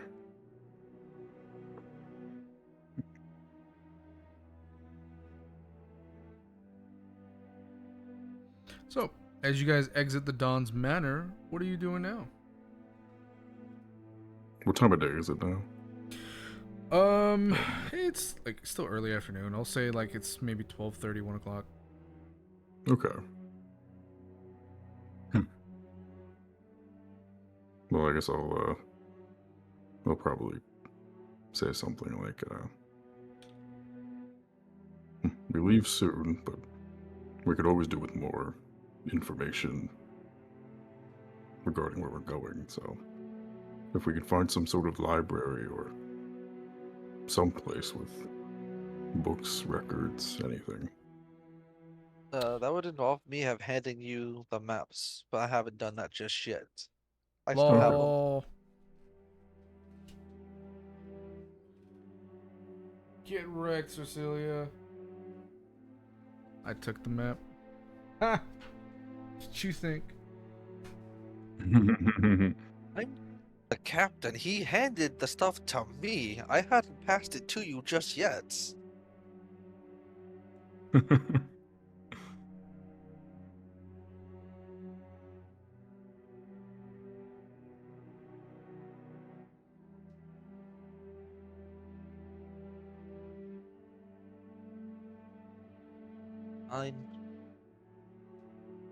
But as we're walking out, I'm assuming there's at least 1 or 2 guards outside at the doors.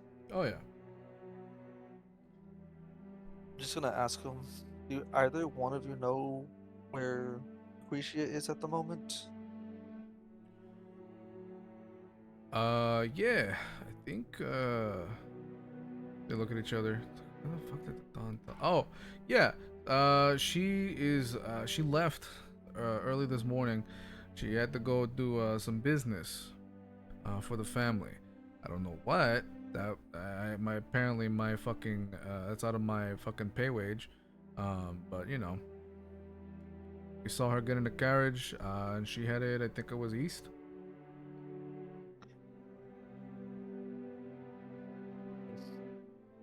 Thank you. Yeah, no problem.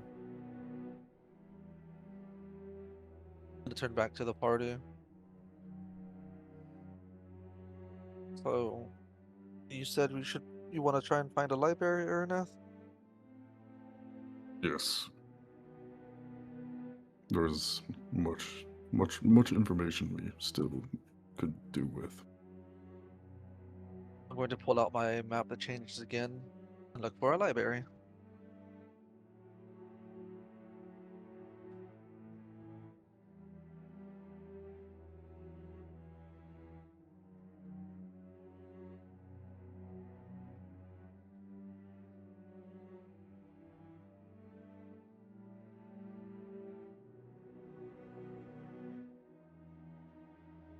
Okay, so you guys look for a library. Make a perception check. Okay. I gotta use a perception check for the map. Sure. You guys have never been to the library. Well, I thought Oh. the map revealed areas around 1,000 feet. Yes, that is correct. Still make a perception check. A really strong 9. I got a 14.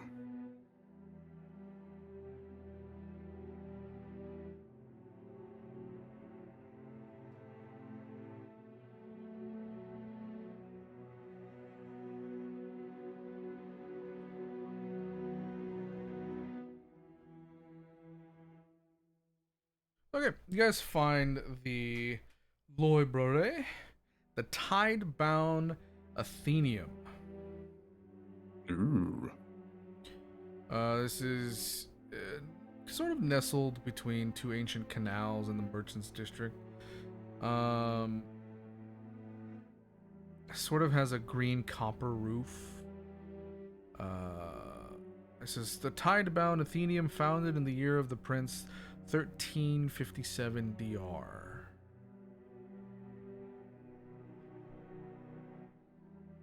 This will do nicely. As soon as you guys enter the library, the noise of Marsember disappears. The library seems impossibly quiet. It's not magical, just simply respectful. But you see hundreds of shelves stretched between carved oak pillars. Rolling ladders glide silently across brass railings. Candles burn without smoke. Sunlight filters through colored glass, painting drifting motes of dust across polished stone floors. It smells of old vellum, cedar shells, leather bindings, sea salt, and beeswax.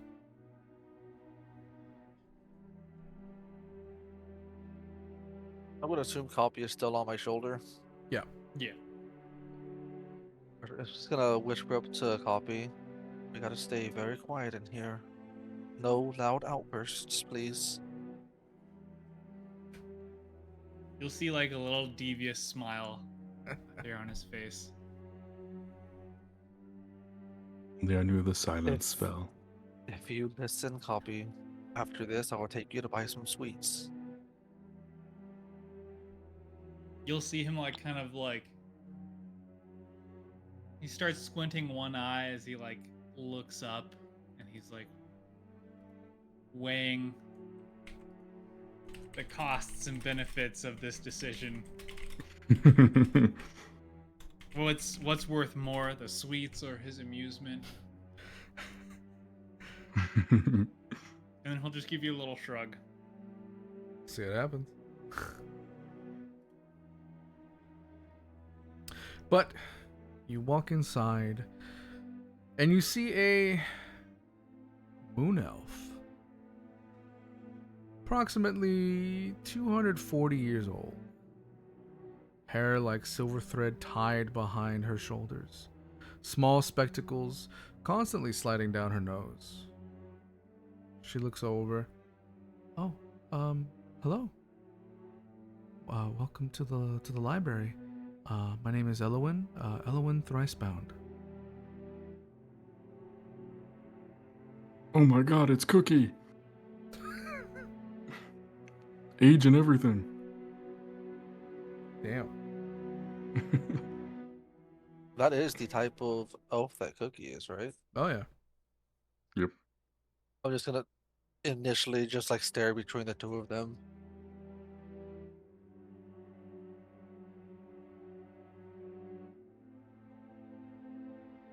I'll just speak up. Lovely to meet you. Lovely library you have here. She looks at you, Araneth. Oh.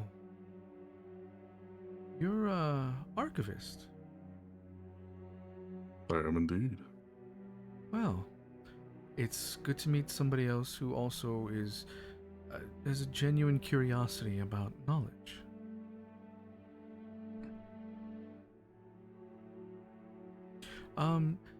Is there anything I can help you with? You do Cookie's not asking if she recognize them, recommend- Cookie.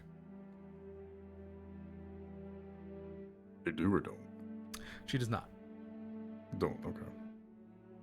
And nor they Darn. you. Dang. I already knew what you were gonna say. Okay. I'll go ahead and I guess I'll speak up and be like, well, we're traveling to Teziir. I figured along for our trip, there's plenty some books could tell us.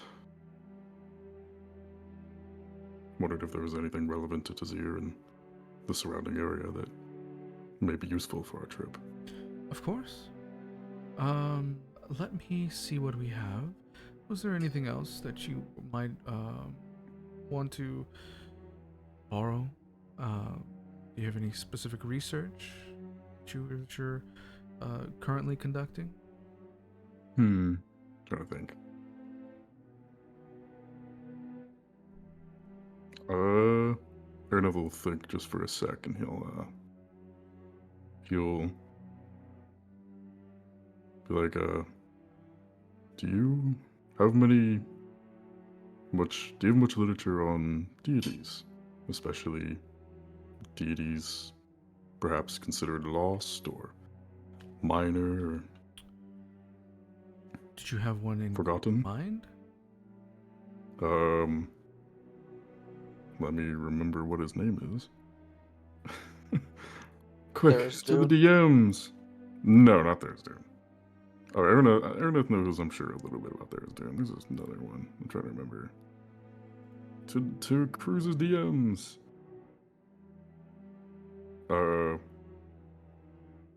Perhaps anything about Nemoris.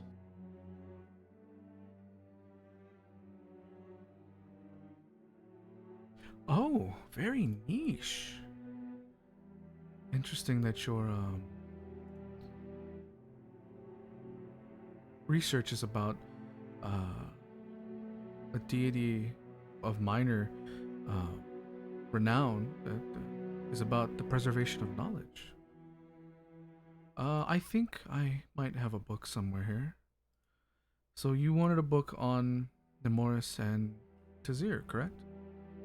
Yeah, Teziir or anything about the city and surrounding areas. Just Okay. whatever may be useful. Of course. Let me go ahead and see what I can find for you. And she's gonna go back and look. And you guys can look around if you want. Would I be able to skim through the aisles as well and see if I could potentially find something interesting? Yeah, sure. Make an investigation check. Investigation, got it.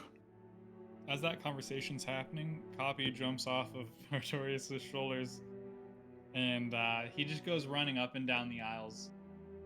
Mm-hmm. Not really looking at books, just running along them.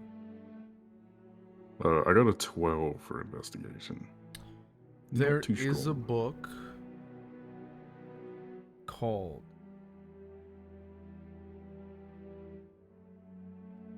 Make a D4 roll.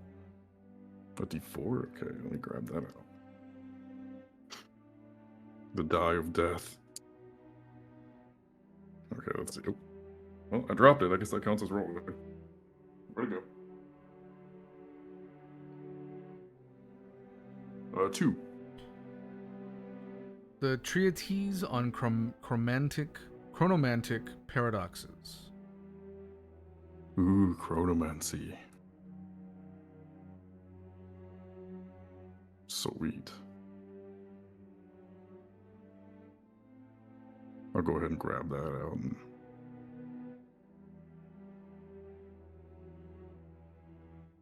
It was what, the treaties? Is that what The treatise? I don't know how to pronounce that fucking word. I think it might be treaties. Treatise. Treaties of chronomantic Chronomantic Paradoxes. paradoxes. Got it.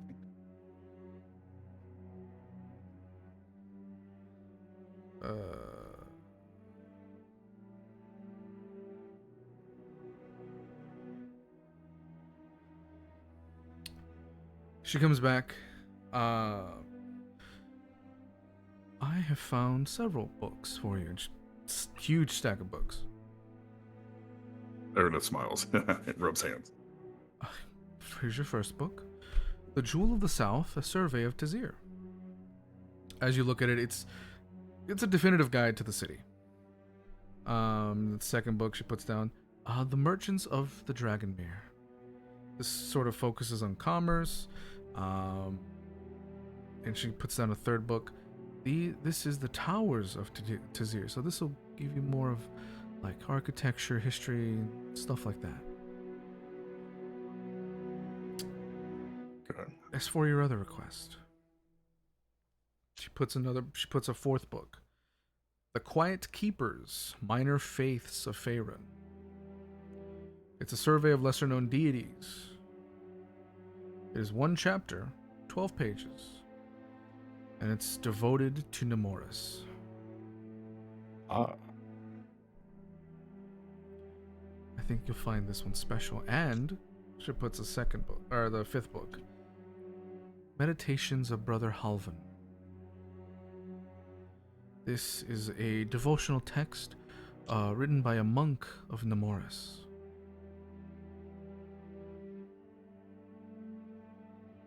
Wonderful. I haven't found many complete or dedicated works to Nemoris. They're Mostly just minor very, mentions. very rare. These actually just have been in the library now for, I want to say, 5 years.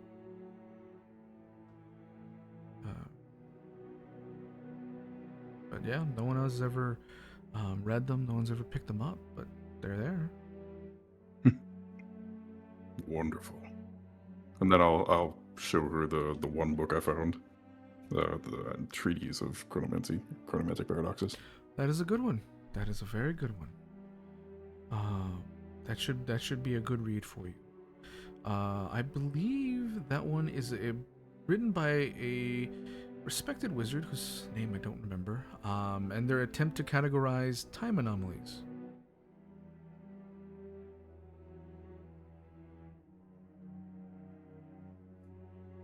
Okay. So that's 6 total books. Mm-hmm.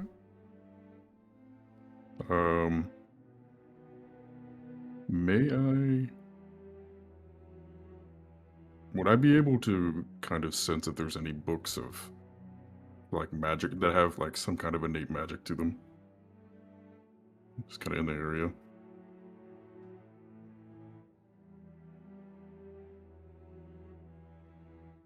Or is there just not any in there? You don't sense anything.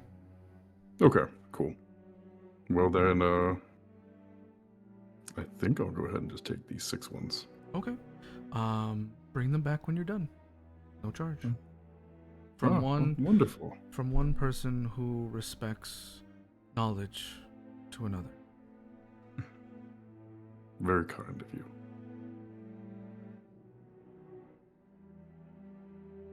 I should bring them back in better condition than you have. Thank you. And then I guess I'll just start putting them in my bag of holding. Okay. Cawpy, you still running? Yeah, as you were holding that the chronomancy book up to them, if you could beat a 30 stealth check, Oh contested God. to perception, you would see Cawpy running behind you and then stop as you're like holding it up, and he like kind of does this lean backwards and looks at the book, and, like pauses for a second, notes it, and then continues running. Oh no. Yeah, I'm not even gonna try. My perception's a +6.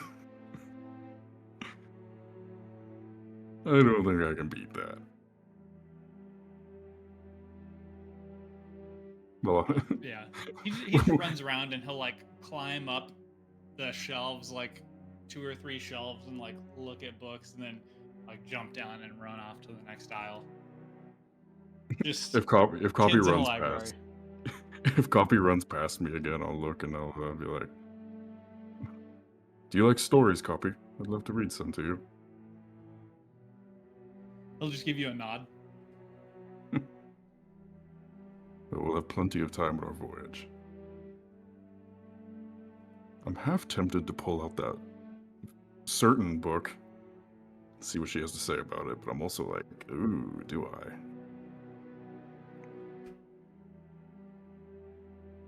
I'm feeling adventurous, but am I feeling bad adventurous?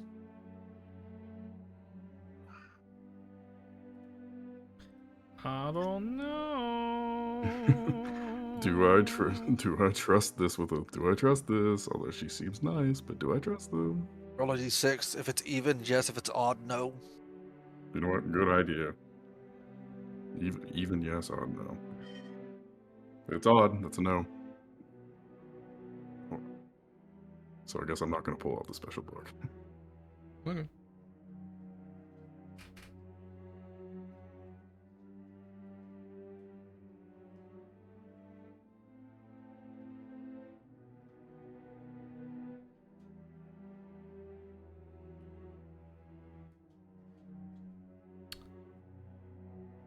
Sorry, I had to leave for a second. Do you guys leave the library? I don't know. Is Cawpy still running between shelves? I don't know. Copy. Yeah, but he's watching the party, and if they start moving towards the door, he'll just kind of like run out with them. Okay. So Is you Silia guys looking for anything particular, or she's just studying the maps that she had? Cilia, resident bookworm.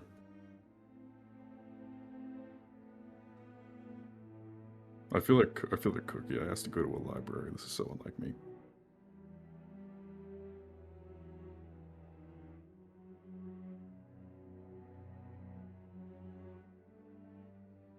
I mean, I've been staring at the maps, but I've also not so stealthily taken a look at the maps of Teziir, or the books of Teziir that was brought out for Araneth. Picked up a couple of those. Okay. I'll see Cecilia look at them. Would you like to help scan through them, prepare for the mission? As I've already picking up like one or two of them, and I went, yeah. Wonderful. As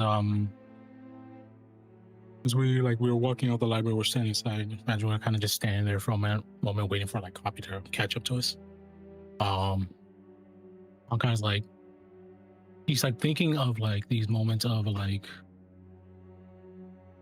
Silia running off and like Cawpy kind of running amok.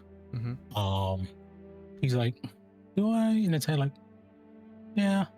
And he drops his hand to his side and he like double pats his thigh. You know, that thing like someone would do when they're calling their dog. Yeah.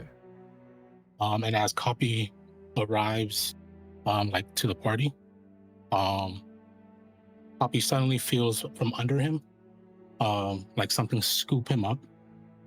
And he kind of just rises up, and Cawpy, you're now sitting on the neck of a chamrush.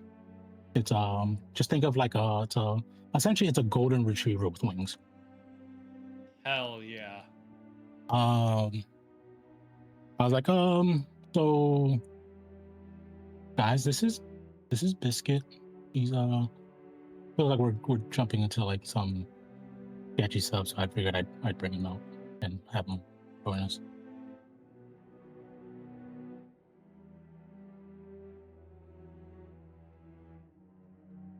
Cawpy's just gonna grip onto like what I assume is a fur coat of some kind. Yeah. And Yeah. kind of like lean forward, almost like a jockey optimizing aerodynamics. Tonkai sees him do this, and like he like looks at Biscuit and like kind of gives him a wink. Biscuit starts flying, Hell yeah. and he's just like doing circles around the party about like 20 feet in the air.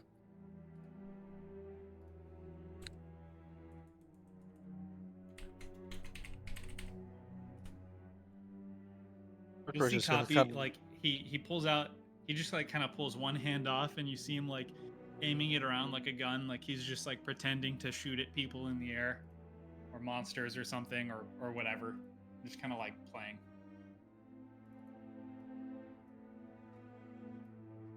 Well, hopefully that can keep him occupied for a bit.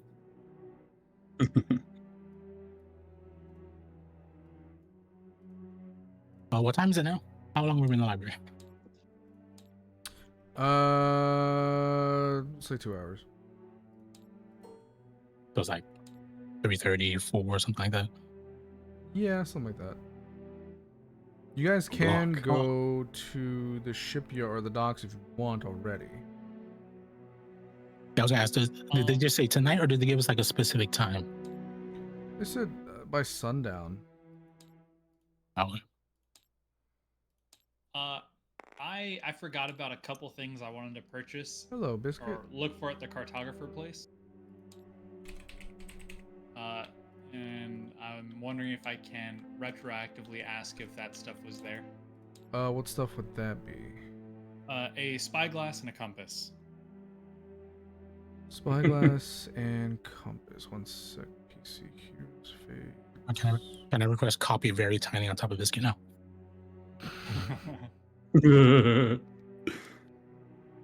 Also, as we're walking out, Artorias is gonna mutter to himself, "Damn, 3 people have a familiar. I gotta get me one of those." Group.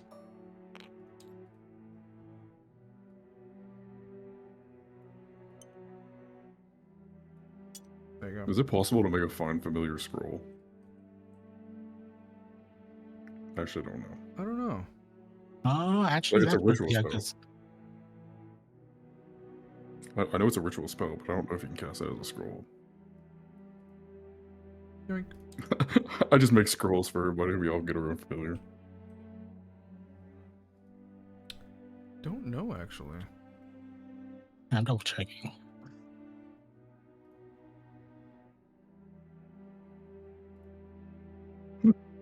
Apparently. Although I don't know how much I trust Google.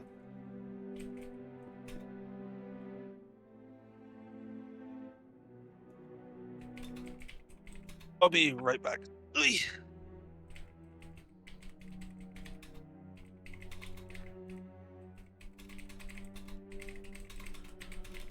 Okay. Yeah, so it depends on how Ruben handles scroll spells. It's Okay. technically for someone to use, like rules as written, someone to use it for someone to use a scroll, Mhm. they would have to know the spell. Okay, gotcha. The scroll makes just acts as the ability to like quick cast it. That makes sense. So it looks like copy on Artorias. Well, no, Artorias. That's right. Would Yeah, you that's be why I had Reed supersede that, but with his little marble stuff. Ah, okay. Yeah, because the way Reed's marbles work is anybody can use those spells, even if they don't know it. Oh, okay. Cool.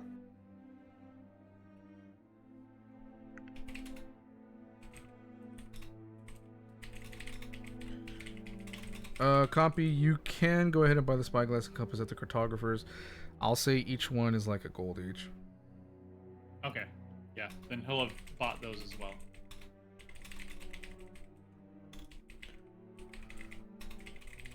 Okay. By the way, how much were those like night vision goggles? 900 gold. That's cool. The spyglass, generic, Kroger brand, you know. This is the immediate. Oh, okay. And I'm back. Would you would you say I'd be able Araneth would be able to, if he wanted, teach Cawpy how to use said spyglass and compass for like the chartering? Yeah. So, we see Cawpy has this fucking compass and spyglass, and he's like playing with it. I'm just like, you know, Cawpy, if you wanted, I could teach you to use those properly on our voyage. He'll just give you a nod. And you run like a 50% chance of him like just sitting there drawing pictures instead of drawing a map. Where were you guys headed again? I don't know. Did we decide? I think unless we're doing any more like last minute pickups, I think we're just heading to the shipyard. Okay. I say we don't have to leave as soon as we get there. We can just check out the ship if we want to. Yeah, we just check out. Yeah. Get a lay of the land on the ship. All dibs on the cabin. Well, I think I can meet the navigator. their instructions are as soon as you guys get on, they leave. Okay. Darn. I want to make friends with the navigator. It's like that. It's like if you're playing a video game and you get to that point where like, oh, if you go here, then this cutscene happens, kind of thing. Yeah, the window pops up. If you go any further, you will not be able to go back. Yeah, pretty much. Point of no return. All current side quests will be forgotten once you pass this point. Yeah, exactly. So, any last things that you guys want to go ahead and take care of before you head to the docks?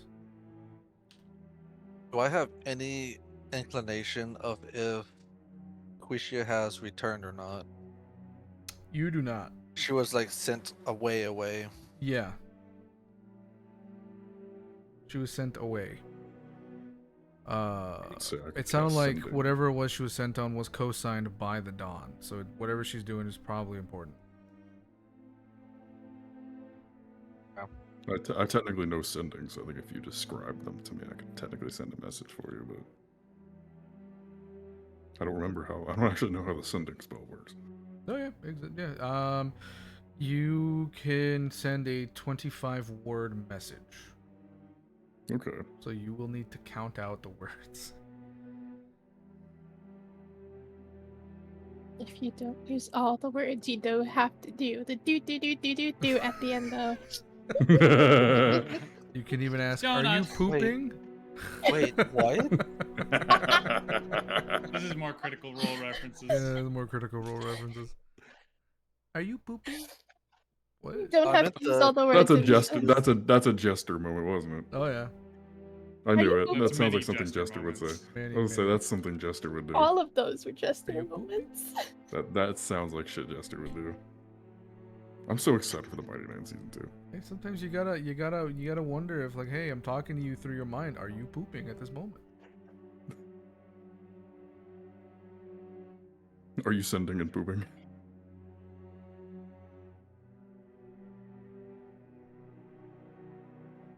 If only we had sending stones. I mean, the cartographer had them. We had sending stones? I thought that was the other guy at the other place that was closed. No, I mentioned that was one of the items he had. It was a pair of sending stones. Oh, I must have missed it then. I think they Oh, were. well. I think they were just like ridiculously expensive. Yeah, they are Probably. ridiculously expensive, but I said he had them. Well, I missed it then. Oh well. We really don't need sending stones. I was joking. Although with Sarsilia, you probably would be handy because Where are you? we're wandering off. Her fucking wandering ass. We give one of the stones to Sarsilia, and then we keep it in the group inventory. Like, if Sarsilia's gone, call for emergency. That's funny.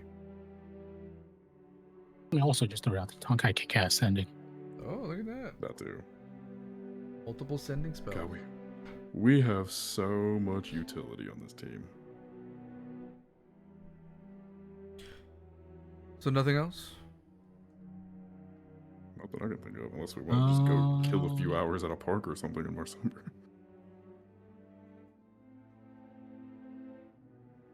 No, I think I'm good on my potions. So. I would say I don't really think I need any potions either. Unless I want to stop and get pastries for the road. Pastries not there. Yeah, but there's another bakery. It's not the same. You don't know that. You haven't been there. It's not the same. It could be better. You don't know. What? Maybe this baker will be even hotter than Grant. I don't know why you guys are talking about a dead guy. Alleged dead guy. Alleged. You don't know. Oh yeah, the DM doesn't know. What do you think DM stands for? Dead man. Come on. It's in the name, guys. That's terrible. does this town have any card shops? I'm just, You see a couple kids Is playing. there another place where I can poke my hand in a mystery bag and get an item? You see there a a couple of casino? kids on as you guys are walking through the town, playing a very popular TCG game called. I had the joke name in my head and I just lost it.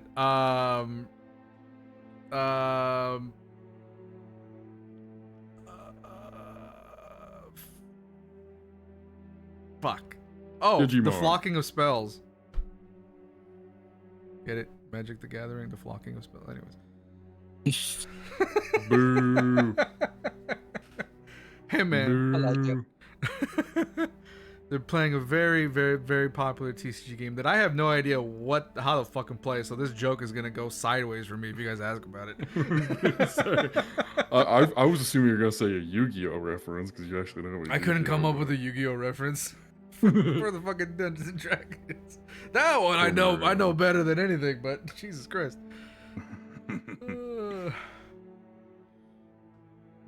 Shario. Shario is just Mario in Cormier. Or D&D. Now I want to come up with a bunch of D&D versions of games. You walk about seeing just Marsember healing. Kids playing their favorite TCG game. Another group of kids, looks like there's maybe 7 total, playing some sort of TTRPG. And then there's another group of kids playing Caravan. Yeah. From the hit critically acclaimed game Fallout New Vegas. Someone's playing Gwent. I mean, what?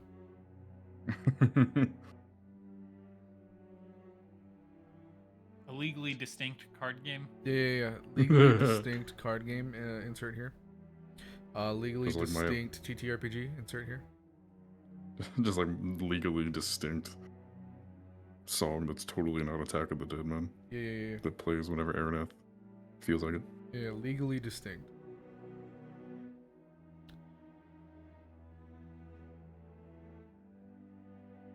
So, you guys are gonna head towards the docks? Guys, I think the DM wants us to go to the docks. If no one else has anything they need Oh, to you go guys, do. you guys haven't said what else you guys wanted to do. So I'm assuming, like, all right, I'm cutscene just time. kidding. Yeah, I think we're good. I think we're ready. Yeah, to go. I don't have anything. I'm trying to be the responsible. Oh, we should prepare, but I have no idea what the hell I'm supposed to be doing. Araneth has 20 intelligence. I don't. I have everything I need other than night vision goggles. I was so tempted to buy those. You have no idea. But when he said it in 900 gold, I was like, Yeah, no way. I have It the would be gold. I just don't cool. want to spend it. I want to be Batman. as we decide to like head towards the dock, Tonkai will snap his fingers and Biscuit will just immediately dive bomb towards the ground. And then just right before landing, he just like stops, hovers, and lands softly. I thought you were gonna say he like disintegrates into dust and disappears. Cawpy will like hop off and you'll see him kind of like swaying a little bit, like lack of balance. And then kind of keep walking. Oh, you'll get used to As that, we're Cawpy. I guess as we're walking to the docks, I was like, so bets on who gets seasick first.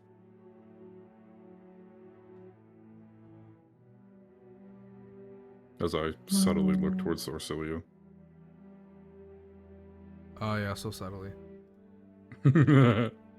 So subtly.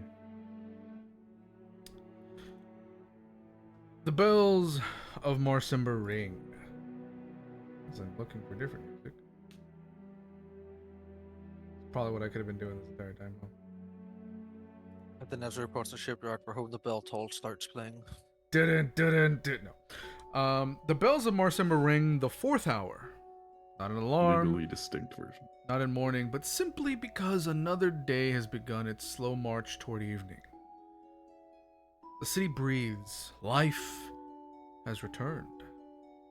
The scent of fresh lumber mingles with sea salt as craftsmen rebuild homes scarred by fire. Children weave between the canals in laughing pursuit of one another, their games already forgetting the fear that once gripped these streets. Merchants reopen painted shutters, calling to passerby with promises of warm bread, fresh fish, and honest prices. Wink. Above it all, the gulls still argue with one another, as if nothing in the world has ever changed. With packs fastened, supplies gathered, and one final farewell offered to Valdoro Manor, you make your way toward the harbor. God damn it. The closer you draw to the waterfront, the busier the streets become. Dock workers shoulder crates of pieces from Kelisham. Barrels of Cormyrian wine are rolled aboard waiting ships. Purple dragon marines inspect manifests while sailors shout over the rhythmic crash of waves against weathered piers. The Dragonmere stretches endlessly before you, its waters shimmering beneath the afternoon sun. And somewhere beyond the horizon lies Teziir, a city none of you have seen, a city waiting with questions none of you yet know to ask. Then you see her, moored proudly against Pier 7, the Veiled Quill. She sits taller than the neighboring merchant vessels, her deep navy hull polished until it gleams like glass. Silver trim catches the sunlight, while crimson sails hang neatly furled above the deck, waiting for the evening wind. At her bow, a carved lion clutches an elegant quill between its paws, its wooden eyes forever fixed upon the southern horizon. Crew members move with practiced precision. Lines are checked, cargo secured, lanterns prepared for the coming night. No shouting, no panic. Only discipline. Only routine. Standing near the gangplank, hands folded neatly behind her back, waits a woman in a dark blue captain's coat trimmed with silver braid. Her auburn hair has begun to surrender to streaks of gray, though neither age nor experience has dulled the sharpness in her posture. She watches each member of her crew with quiet confidence, not commanding but observing. The sort of captain who never needs to raise her voice because everyone already knows their duty. As you approach, her eyes settle upon your group, one by one, measuring not with suspicion, but with curiosity. She offers a respectful nod. Captain Elira Ashcombe, welcome aboard the Veiled Quill. Her gaze briefly drips toward the Dragonmere before returning to you. We sail with the evening tide. Until then, make yourself at home. The crew resumes their work. The harbor continues its endless rhythm. And for the first time since arriving in Marsember, there is nowhere left to run. Only somewhere new to go. And that is where we're ending tonight's session. We sail. You Hey, sail! Sail! Sail. Next week we sink. What? What? I can't wait to fight a dragon turtle. Well, It's Todd. oh, Todd fuck. would How does he eat fit? this. Well, you said he can shrink sizes. It's fine. I can't wait to meet Todd. You're I not want to fight a eating kraken. Todd. I want to fight a kraken. I need spell components. So, next. Did you say how long the voyage across the thing will be? Yes, I How was long will about it to, take? yeah, I was about to mention that. So next week, you will voyage across the Dragonmere, and that is a 3-day journey. If you guys get calm seas or calm waters, if there is a storm, 4.5 to 5. We'll just have to wait and see. Get it? See? Nice. Guys, that's the DM laugh. We'll just have to wait and see what you guys roll on the encounter table. And this encounter table is beefy. It's a D100 encounter table. I can't wait to constantly talk about how different it is to the Feywild. I'm gonna roll Delilah.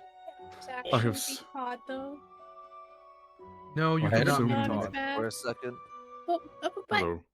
it could be so much fun. No, Todd is not on the encounter table. Can What's we not add on? him? No! What's not on? What's not Yeah, on the let's encounter kill table? Todd. Todd, Who's Todd?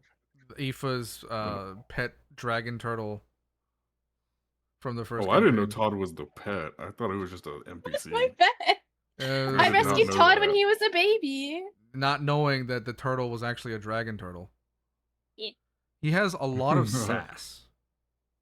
Yeah. And a lot of. Ass, yes. It's just got a handful. I mean, anyways. You got that dump truck. Mm-hmm. All those strawberries. It's a lot of fucking strawberries. But yes. Next, we're gonna roll Chroma Enclave. Here, I will give you a hint of one of the items on the table for free. Are you ready? Dragon egg. Perfect Grass. sailing.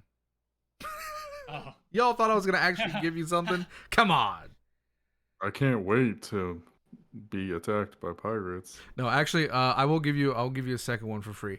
You can roll for sea shanties, and the DM will sing sea shanties. I If like I don't get to how join, I'm gonna be mad.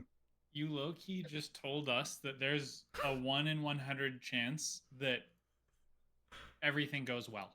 Yeah. Sick. Is it the D100 roll? It's a D100, yeah. It's a D100 roll. Yeah. Yeah. And that's that one person rolling it, or everyone gets to roll it and you get to pick one? It's whoever wants to roll it. I'll when we get to next session, I'll say who wants to roll on the encounter table, and it's whoever rolls. I have In so many theory- You books to should, read. you should let chat roll. Ooh, That could be fun. that could be Junie, fun. You You know, get first last time roll. Junie, you get first chat roll caught next us next by session. something, we had 40 enemies Oh yeah, that was But fun. if you want, and somebody can help died. I can help you set up those commands in chat. I think he I has have them I think I have already. the D100 already. Okay. Let me see. If not, I have the command in my chat. Ah, yeah, so there it is. please do drop it 49. over. Let's see what did. Wait, Cruz, what is that? I'm not gonna tell you guys, but I'm gonna look for it. Damn it. Junie gets to roll on the academy table first. Are you excited, Yay, Junie? Tell us how that makes you feel. Oh, okay. Well, he gets to determine our fate, so he could possibly get us killed or help us survive. This is true. I'm just excited to. I'm gonna roll pulling cards Read from the my deck of books. many things. Can we know? I was about to say earlier, like the safest place to pull cards in the deck of many things is obviously the deck of a ship. Yeah, 100%. No. Yes. Yeah. I have a question about that. Like the deck is like all put together, right? There's no chance of me just whittling in the bag of my bag of holding and accidentally pull a card, right? No, you have to No, you have to- announce that you're gonna pull a certain amount of cards. Okay. You can't just 'cause I was accidentally be like, "Oh shit." okay, thank God. I didn't know what That's happened with something- that because I thought like I just put my hand in the bag and just aimlessly just go through my shit, not paying attention. Yeah, that's why whenever I'm like, "Do you guys want to pull from the deck of many things?" and you say yes, then I ask, "Okay, how many cards?" And you have to proclaim how many cards, and those are the only amount of cards you pull in that specific run until you say, "I want to pull again." I don't I think our like- first wants to pull again. Do it, He pull just again. hurt. If any of us would accidentally pull a card, it would be either Tonkai or Silia. I would never do such a thing. And for record, I do pretty well. I do pretty well with the deck of many things. Yeah, I it haven't is on pulled. record that Tonkai has done incredibly well with the deck of many things. I think I That pulled is 11 cards true. and ended up with like 3 good things or the Mhm. 3 bad things. Yeah, I do want you guys to know the most chaotic character in our campaign has not pulled from the deck of many things. this is also true. I also haven't pulled, so I mean, Tonkai has pulled from the deck of many things. Yeah, we just said that. That's what she said. The most chaotic character hasn't pulled, but he has. I'm Oh. definitely not the most chaotic. No, It's up for debate. I'm On maybe the your most clumsy. definition of chaos. yeah, I think collectively this group is more chaotic. 100%. I love Our like being our chaotic. first campaign, I've noticed our characters are so put together, and then I looked at like Sarcelia versus Aoife. I was like, Aoife's my serious side. Sarcelia's my side that don't give two fucks. I'm Oh, gonna yeah. go fuck off. And I was like, I feel sorry for you guys, but I also don't. Araneth's is just fun. a fairy who loves books. Yeah. And that's it. That's totally all he is. 100%. Nothing suspicious there. Nothing else. Nothing suspicious at all. Nothing ever. I'm just a fairy who likes books, guys. Indeed. Nothing suspicious. Even nothing suspicious about his mysterious bag. No. Anyways, that is it. We will meet again next Thursday. Let me actually put that in the Discord before I forget. Session Okay. 35, title to be determined. Uh-huh. I just realized that I might not be available for the next session. We'll see. I have to figure out the time for certain obligations. Sure, just let me know. We might need yeah. to cancel if that's the case. Yeah, I'll let you know. Sure. I think it might be okay. TBD. But speaking of which, I actually have to hop out and make a phone call, and I'll be able to find out exactly when that is. Sure. So, all right. I'm also gonna head out of the Discord. You all have a good one. Thank you guys again for a great session. yeah, It's really fun. I had a great That's time. one of the- session. Bye. All right, stream. Thank you so much for being here. I hope you guys had a wonderful time. We will be back tomorrow with some video games. We're gonna be streaming more Assassin's Creed Black Flag. Arr, matey. We be plundering the Spanish and the English. So we'll do that tomorrow. And again, since great news, the AC is working. So it'll be a longer stream. We'll I don't know when.